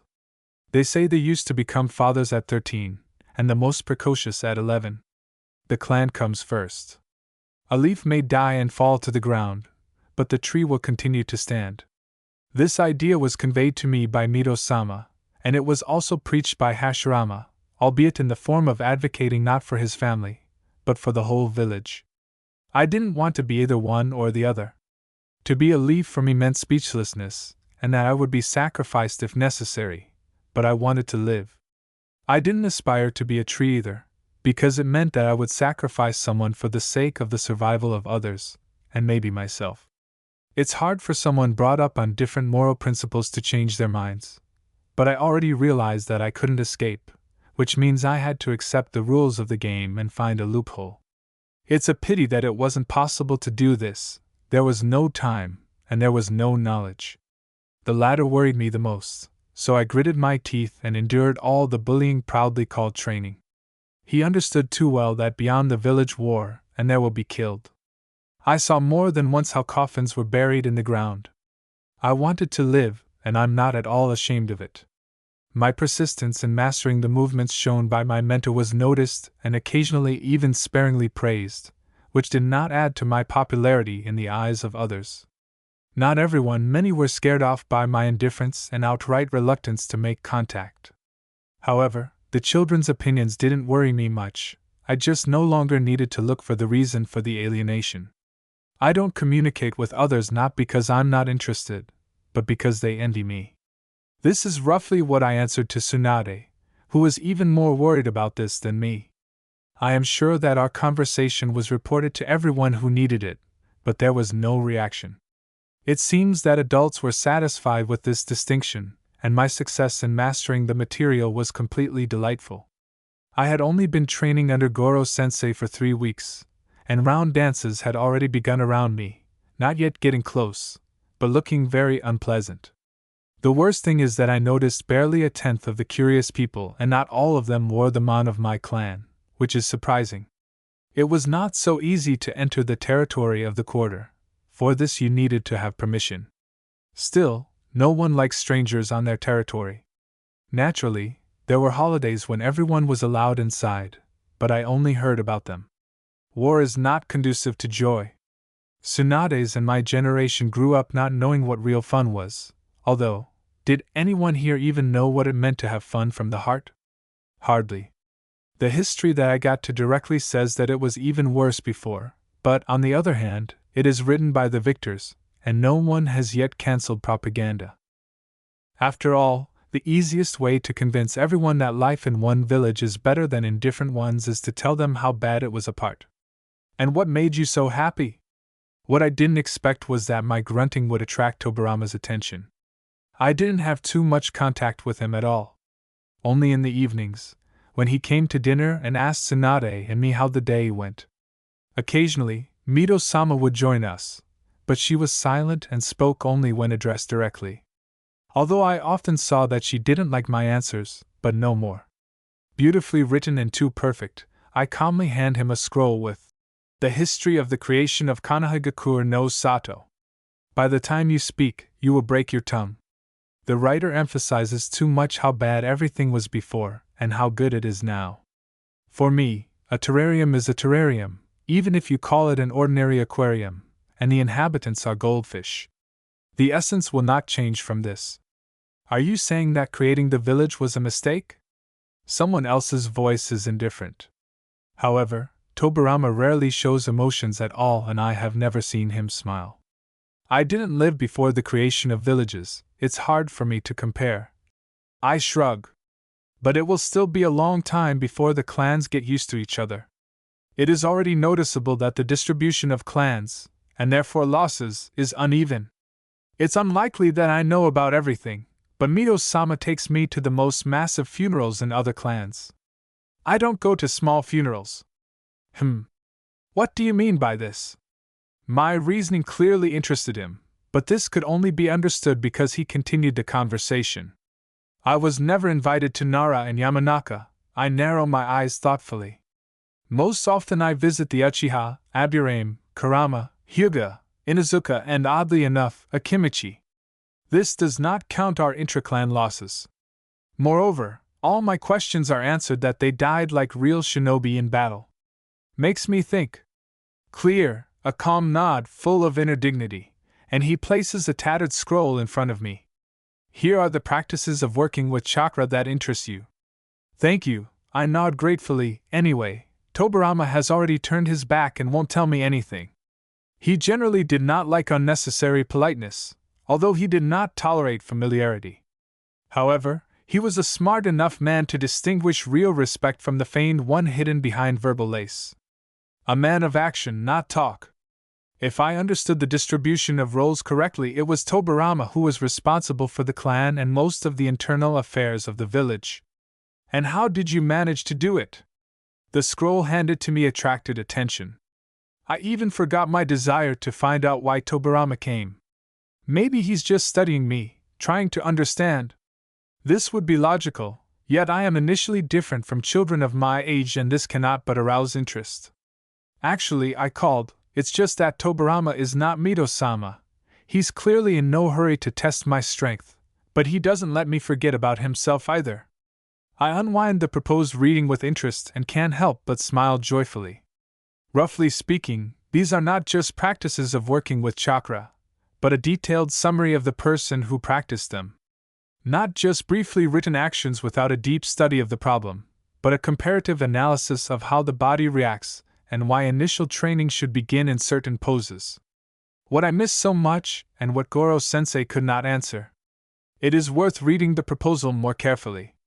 With this information, I will definitely be able to not only briefly feel the chakra, but also control it. Not right away, of course, I'm not naive enough to think so, but things should get off the ground. I was right.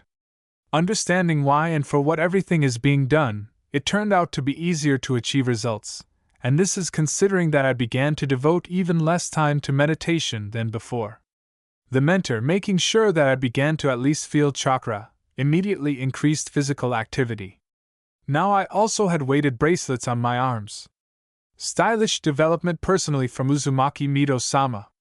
Beautiful and functional, and also not without surprises, I suppose.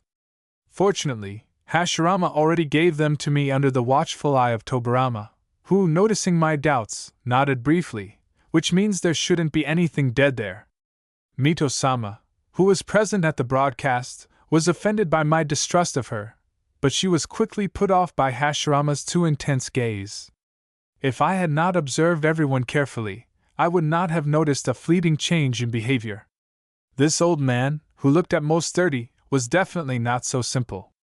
I wonder what caused such a strong shinobi to almost have a split personality. However, it's a stupid question. He wasn't always strong, and there are still rumors about my great-grandfather throughout the clan, and not the most flattering ones. If they are to be believed, Mito is an angel in the flesh compared to him. I can only shudder and mentally rejoice that I didn't catch him. I had enough training as is. The change of grandfather supervising my training did not leave my daily routine unchanged. Unlike Tobarama, Hashirama believed that he should have a stronger influence on the educational process, so my time for self-improvement was cut short. Instead, I was dragged to the Hokage residence and left to attend the negotiations. Different. With the clans, with the daimyo, with the merchants. And everything would have been fine, but at the end Hashirama casually asked me what I understood from what was happening. To my shame, despite all my experience from my past life, I understood barely a tenth, but even this delighted him. Hashirama gladly explained the incomprehensible points to me, of course, in a very simplified way, but even this was enough to draw conclusions. Hashirama Senju is not good-natured, not naive. He is a disillusioned idealist desperately clinging to a dream. He wanted to create a utopia so much that he himself did not notice how he sacrificed everything dear to it. Family, children, friends. He only has the clan left, but I'm not sure that he won't sacrifice him too if Konoha needs it, as he did with Madara. Yes, I finally found out where that Uchiha went. He simply died during a duel in the Valley of the End. Really, that's all I know. Alas, getting details out of Hashirama is not a trivial task. Any mention of Madara's name, and he plunges into depression, and believing the gossip he hears the last thing. Especially if it concerns the former leader of the Uchiha clan. People envy the strongest and most successful, and as soon as they are toppled from their pedestal, they attack like a pack of rats, trying to snatch the fatter pieces. In this case, to console the Hokage. Alas, even here nothing has changed, it just became a little more pronounced and honest. Here, too, the comforters did not care that Hashirama had a living wife, about whom strange rumors also began to circulate. As much as I disliked Mito-sama, but calling her a demon? This required a compelling reason. I even began to wonder what only led to the fact that I began to watch her more closely, in my free time, of course. I didn't specifically follow her, that's stupid. However, even such under-tracking was enough to understand that something had changed in her. But what? And most importantly, when? I have no answer. Attempts to remember at least something did not lead to results, but I tried. Very. The only thing I was sure of was that for the last 6 months she had become more and more strict, demanding of me and Tsunade. My sister confirmed my conclusions, secretly sharing that at the same time, Mito-sama began to sleep poorly and moved into separate rooms from Hashirama, and then their relationship began to cool. The scandal over me was the result of this, and not because of pity for me. It's unlikely that the adult shinobi understood what hurt me about the death of the birds. Simple ones, not even a call. They were more concerned about their own problems. I won't even blame them for this. I was interested in something else. Why? What caused it? There is no answer, but it is clearly on the surface. It's just that children are not given such information, or I don't know an important part of their past, which does not allow me to draw conclusions about the present. And is it necessary? Not sure. There are mysteries to which it is dangerous to know the answers. This one seemed to be one of them. Chapter 6. Dissonance. A month under guidance with Hashirama. I could describe it in one word as hectic. This man knew how to fill all the space with himself, and he could become invisible. However, I was initially an unknown animal to him. It was impossible to have fun with me like you did with Tsunade. Toss and catch me, he tried once, I didn't resist, but my look was clearly eloquent, so Hashirama summoned a mini cloud and immediately began to sob in the corner. For some time I found myself in prostration and tried to console him, which I immediately regretted, finding myself in a suffocating trap. Someone else's hands carefully flattened me against someone else's sternum, and my hair served as a handkerchief. Attempts to escape did not yield anything. I simply couldn't hit any of the pressure points, or he didn't even feel it. All I could do was dangle a rag in someone else's hands, waiting for the end of the attack of joy. True, the air quickly running out in my lungs did not allow me to relax and believe in a good ending. On the other hand, he is ironing. The best of its kind, it will both kill and drain. The main thing is that the brain does not receive irreversible damage. Tsunade saved me. She also demanded a hug and allowed me to free myself and hide in the far corner from my relative. After a month of calm next to Tobirama, Hashirama seemed wild. However, I didn't manage to screw it up completely. My attempt to desert was noticed immediately, and they returned me to my place. They just acted more carefully now. Not because of me, but of Tsunade. Hashirama openly idolized his granddaughter, allowing her a lot, which I took advantage of, once persuading her to braid him 100 braids. Who knew that she would take my words literally? No one, but I definitely felt revenged. Hashirama clearly did not expect such a setup from his beloved granddaughter, and he also had little idea what would happen to his hair if he braided it wet like that. I didn't know either, but I appreciated the resulting composition. A small semblance of curls definitely suited him. It's a pity that he got rid of them very quickly. On the other hand, it warmed my soul that he had to go to the village council in this form. I understand that this is petty, but I have no desire to spoil things on a big scale, and natural harmfulness does not allow me to leave everything as it is. Nawaki, there you are! I can hardly hold back a groan when I see Hashirama smiling joyfully, and I, naive, hoped that they wouldn't find me in Mito-sama's kindergarten. Well, it's logical that I need to look where I like to be, and not on the territory of a woman with whom we never made peace.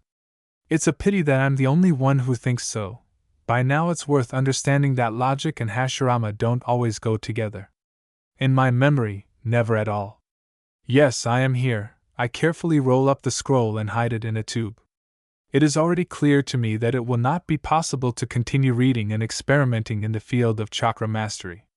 This is also directly evidenced by the fact that Tsunade is jumping next to Hashirama. Nichan, shouldn't you be at the academy now?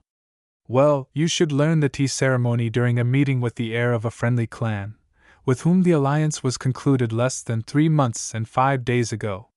Someone else's gaze was cunning, and I could only sigh and grimace.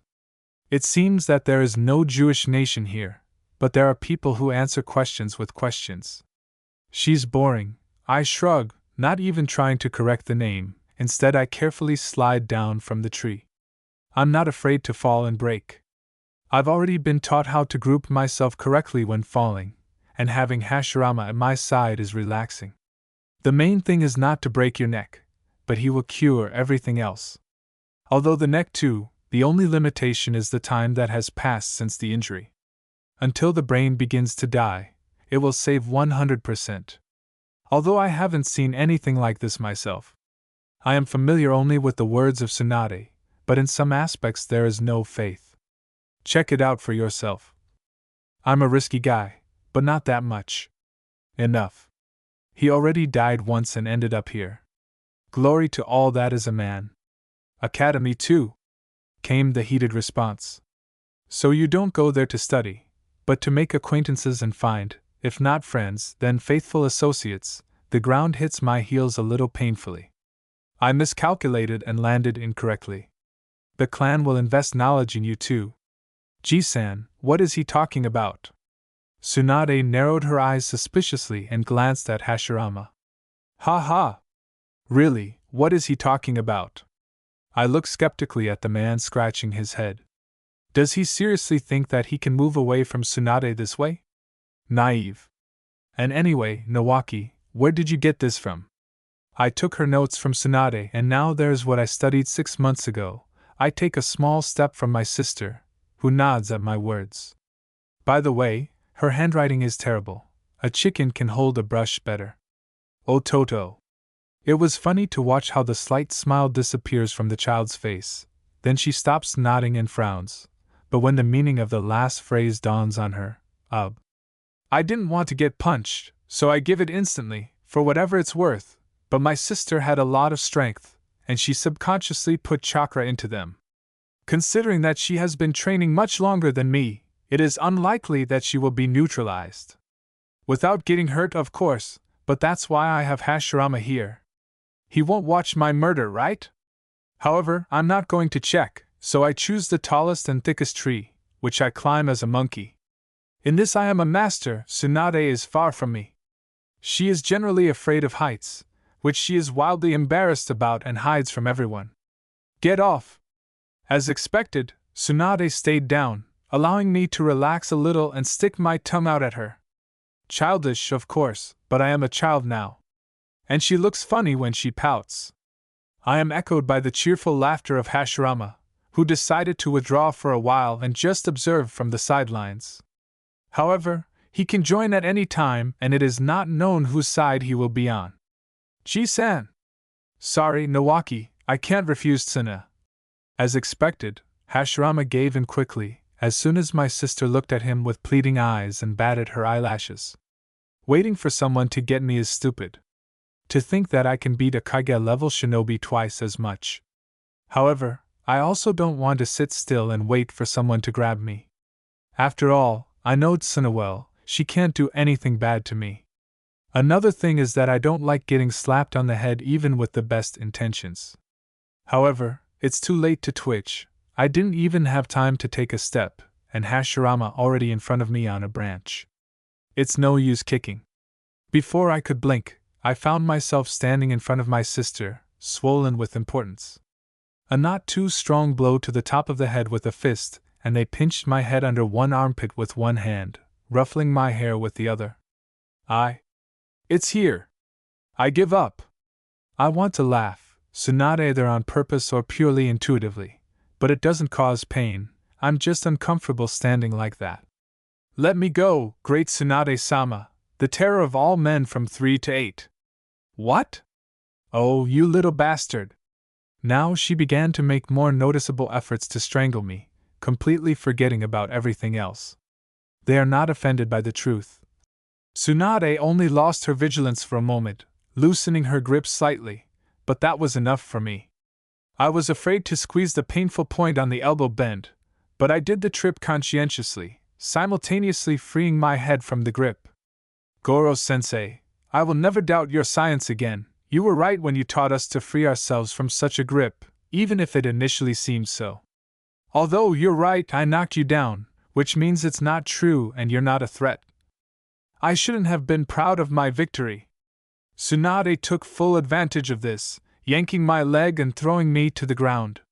Her victorious cry also came out just right, and she immediately began to tickle me. It was impossible to resist laughing and trying to tickle him in response. Moreover, Hashirama soon joined us, whom we tried to tickle with our joint efforts, but not entirely successfully. There were no winners in this competition, but is that so bad? My stomach hurt from laughing. At some point we just calmed down, catching our breath. My heart felt surprisingly warm. It seemed as if the body was filled with small air bubbles. It was just good, almost for the first time since I arrived here. So why were you looking for me? It was frankly lazy to talk, but I began to understand that if I didn't get up, I'd just fall asleep. Exactly. Today is the last day of the month. Tobirama will arrive tomorrow. Our involuntary pillow began to move, effortlessly picking us up in its arms and placing us on its lap. I wanted to teach you something interesting and useful. For example? The drowsiness disappeared as if by hand. I looked up at Hashirama with interest.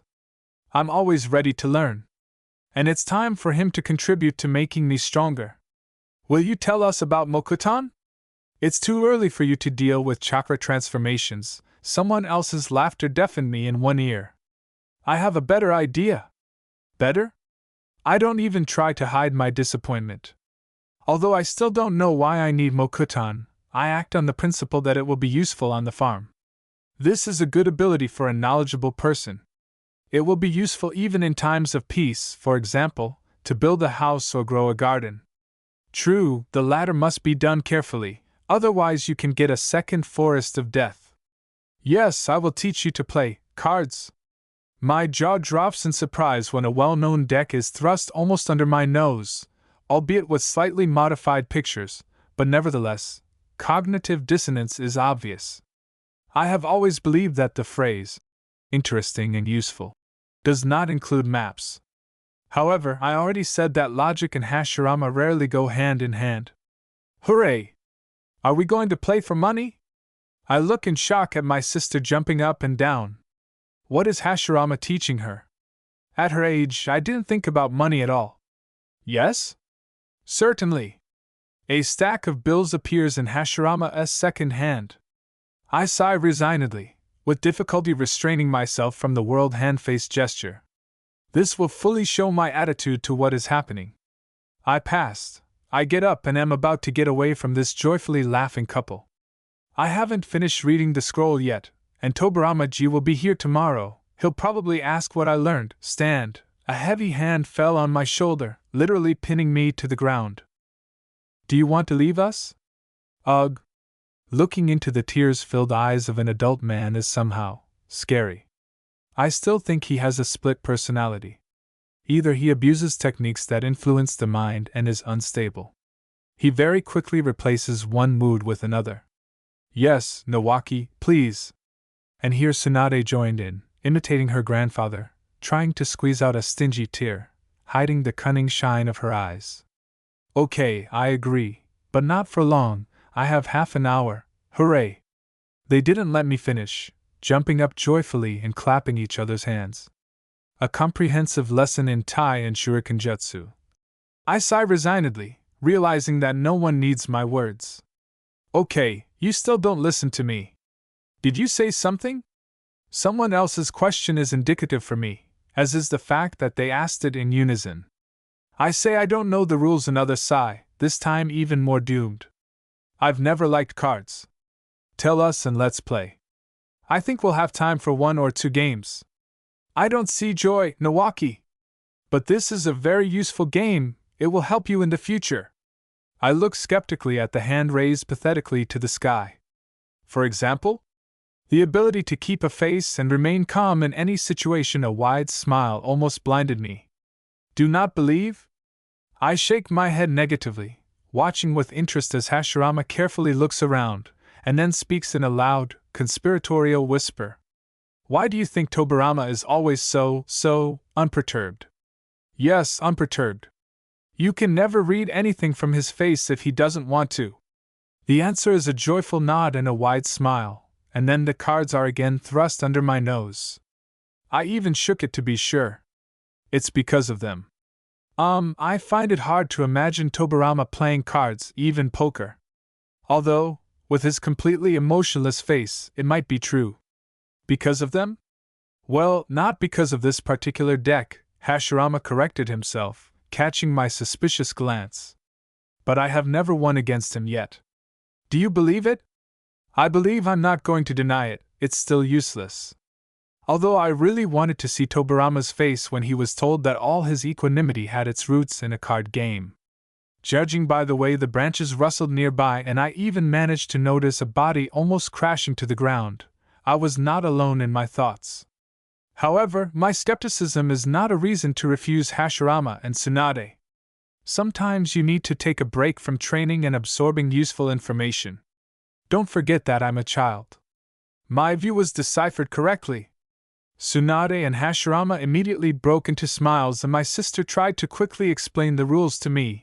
Grandpa built a table and a seat for everyone. Convenient, but nothing is clear. I was never good at cards while playing, but what they tried to explain to me looked more like poker. He didn't arouse my interest, but I tried not to show it too much, knowing for certain that Mito herself would find me here and drive me to class. Hashirama cannot do anything about this, because he understands perfectly well that training cannot be skipped. And I was not mistaken. Mito-sama appeared, as if on schedule, in exactly the amount of time it would have taken me to get to the training grounds. Naturally, it was in the midst of a card battle and Hashirama simply promised to take me to the right place, which he did a minute before the start of class. Fortunately, I didn't need to change clothes. I was initially in a training suit. This was my last meeting with Hashirama. The next day he was no longer there. He left with the detachment in the morning, when it was not yet dawn, leaving me with a couple of scrolls with sealed contents as a keepsake. Moreover, the seals were not opened. Neither me nor Tsuna. Tobirama, who was involved in this case, explained that there was a limiter on them. We will be able to open them only when the amount and control of chakra reaches a certain point. At the moment, this was not possible for us. I had to put them aside. I didn't even entertain the thought of entrusting their discovery to someone else or, God forbid, to the same Mito-sama. Chapter 7. Rethinking. Black morning clothes. Once again everyone is silent and hides their eyes. There are a lot of people I don't know well, and some of them I'm seeing for the first time. Deceptively sympathetic words and looks. Another parade of hypocrisy, but next to me is Tsunade, who seems fragile. Touch her, and she will break. Mito-sama stands a little further away. Straight posture, firm gaze, hands decorously holding several lilies. She looks great, but I'm not fooled anymore. The news of Hashirama's death was brought personally by Tobirama when I was nearby, hiding from my overly active sister, who was hurt too much by the 6-month absence of her beloved grandfather. I will remember the sight of the woman suddenly deflated and falling to her knees forever. It was literally burned into my retina. I froze, cowardly wanting to escape and simply not knowing what to do, while the woman who had never shown weakness cried silently. Soundless. just closing your eyes. And without even trying to cover them with your palms. Hiding behind some decorative object, I dreamed of running away, just to never see it again. Silent grief. Real, not diluted with falsehood. She wasn't playing, Mito herself was really suffering, not trying to find comfort, and Tobirama didn't look like the person who could give it. Rather, he himself looked like an ice statue, only his eyes betrayed his pain. His brother was the closest person to him. I don't know if they noticed me, but I tried not to breathe too much, trying to blend in with the terrain, remembering the instructions of my grandfather, who taught me the wisdom of hunting. Shinobi, of course, is not a timid deer or a cautious lynx, but there was no choice. To show them that I heard everything that was said, and most importantly, saw them in a moment of weakness. I did not feel ready for this. There are people who do not know how to be weak and do not forgive those who caught them at this moment. And if Mito-sama and Tobirama were united by grief, then I sympathized with Hashirama, became attached in my own way, but a month was too short for real rapprochement. My sadness was only an echo of someone else's grief, but for them this would be worse than a slap in the face. My body became numb, and I only dared to get up some time after they left. I didn't manage to get up on the first try, I had to warm up, completely forgetting about chakra. Perhaps this is what allowed me not to burn out immediately, but then to fall into a trance-like state. However, it is stupid to count on the fact that no one saw or sensed me, they can simply check me. I will believe this much more. Heir to the great clan cannot be idle talk. This is an axiom. But children, even without meaning to, can spill the beans, which can have a bad effect both on the fool himself and on his entire family as a whole. A painful lesson that is better given without great sacrifices on the part of the clan. But why, looking at Mito-sama straight back, do I not want to believe that even then she was thinking about my upbringing? Tsuna, you can leave now. I gently touched the hand of the girl who is frozen like a statue. This time she doesn't cry. Her eyes are as dry as mine. But the differences are also big. If I'm just sad because an interesting person has left, then I see emptiness in her. For me, Hashirama was a funny acquaintance, and for her, her beloved grandfather. I understand her. Due to my own stupidity, I also lost everything, and it's still hard for me to remember my old people. Even though they look strong, but the pain of loss never goes away without consequences, and they are no longer 17 years old. Their only hope is for their children and remaining grandchildren. Maybe at least one of them will not let them be left alone. No, I want to stay a little longer, empty, lost look. Yes, I don't argue. I just look at the portrait in a black frame. The smile on the depicted face looks lifelike. Only this is a lie. He will never return, and his cheerful laughter will not sound in the house. War brings only pain. It is not beneficial to ordinary people, but we are shinobi. Shinobi swore allegiance to the daimyo, who sits in the capital and leads an idle life. And even though I don't know that much, Tobirama, unlike his brother, doesn't take me to the Hokage's office. But what I heard while Hashirama was in the village is enough. Villages are tested for strength. Such power, only conditionally subordinate to the daimyo, does not suit anyone. However, it has already appeared and should be taken into account. I heard only a couple of orders about where the daimyo wants to send Konoha troops, but I can't evaluate them from the point of view of the correctness of tactics. There is no information, and I considered the reluctance of Hashirama, like Tobirama, to obey them, as indicative. Only here he is Mr. Even though his death severely damaged Kyumo, temporarily depriving them of one of the Jinchuriki, but this is only a reprieve. It's just that one country came out of the war earlier, but there were 3 more left, and I had no information about them. I was too small to influence anything and I didn't like it, and Hashirama's death made me remember the saying that one in the field is not a warrior. Yes. One is not a warrior. The strongest Senju forgot about this, or maybe he deliberately sent all the troops back to deploy at full power. Mokutan is a terrible weapon, area techniques amaze with their cruelty. But this is not enough.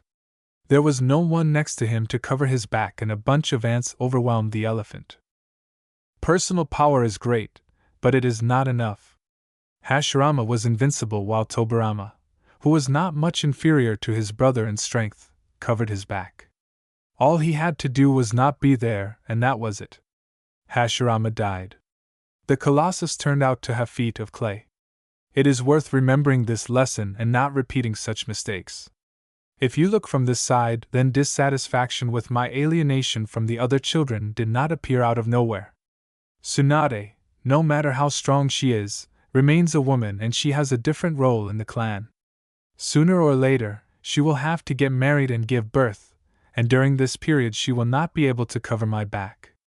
It's worth thinking about this and getting over your hurt pride. Those boys and girls are not to blame for my quarrel with Mito-sama. It's worth taking a closer look at them and choosing your team.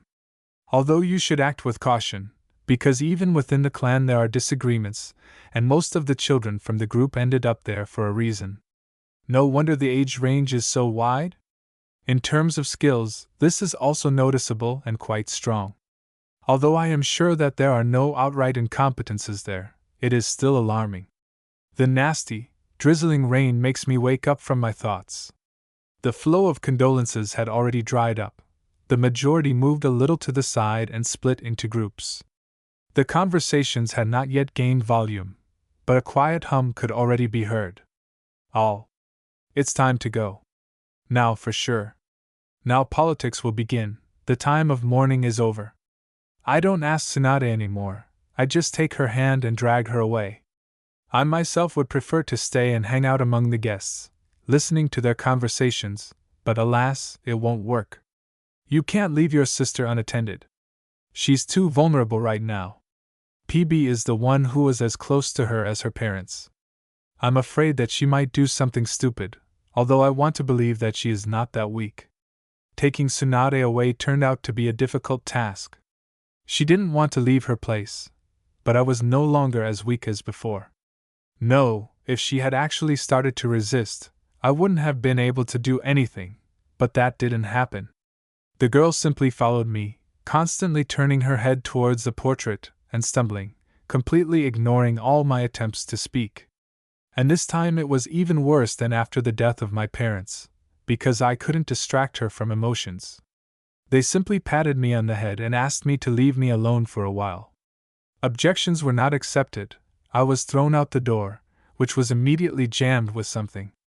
As a result, I remained sitting under the doors, carefully listening to the silence of someone else's room, which alarmed me.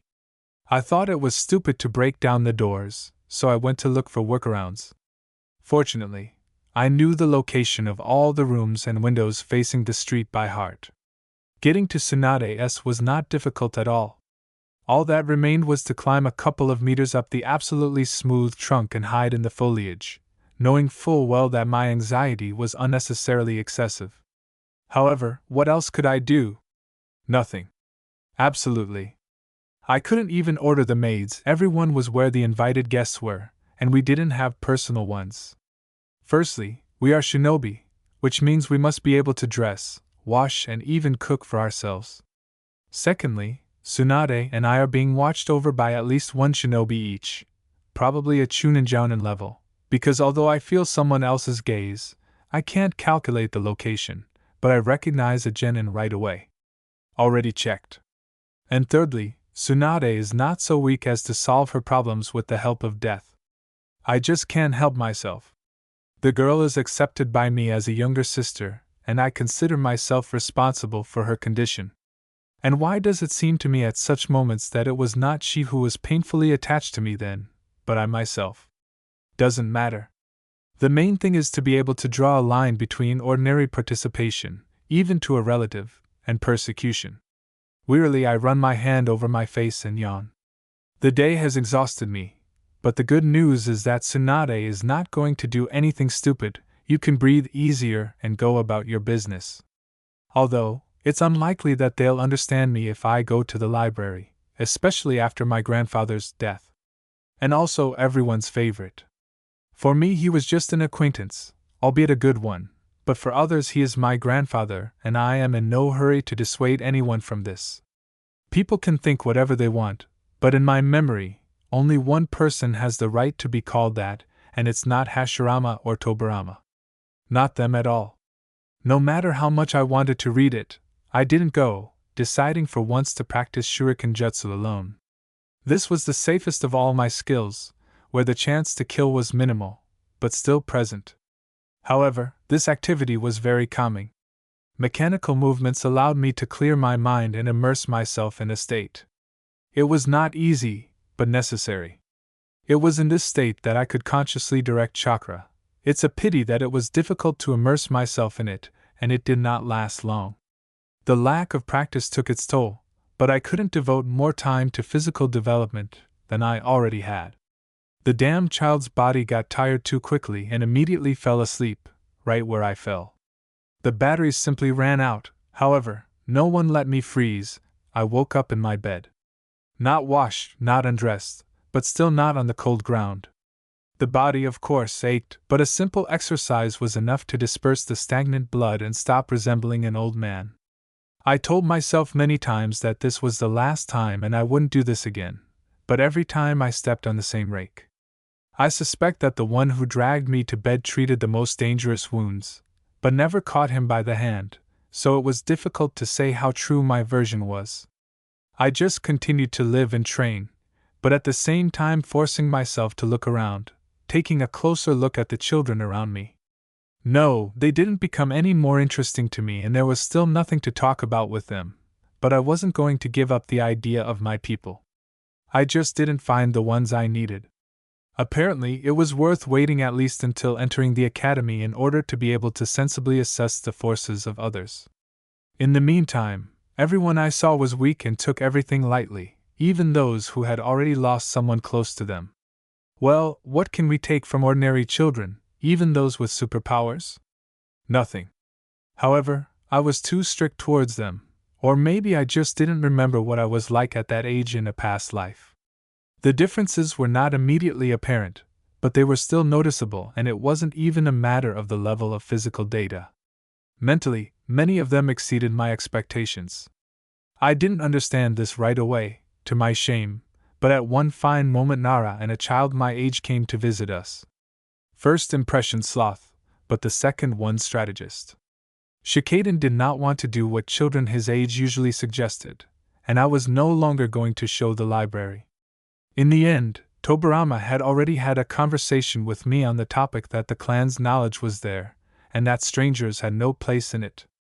I agreed with this, but the notorious hospitality did not allow me to sit still, and then Shikaden himself offered me a way out. Shogi game. The fact that I had never played it did not stop him. In a lazy voice, but with sparkling eyes, he told me the rules and taught me. Naturally, on his first visit, we only managed to play once, which I lost, but it was enough for me to appreciate the level of this guy and his phenomenal ability to calculate moves. And even though we didn't find common topics for conversation, but I had a person with whom I could relax while playing. They noticed my interest in Shikaden and did not interfere with it. Moreover, both of us did not go beyond the usual communication and games of shogi, and Tobirama and the Nara clan had some business planned. Naturally, this affected the frequency of their visits to our neighborhood. We visited them a couple of times. Everyone was happy with everything, especially me. It seems that I have found one person for my team. It remains to check how suitable he is, while simultaneously selecting among the senju. Enough do nothing.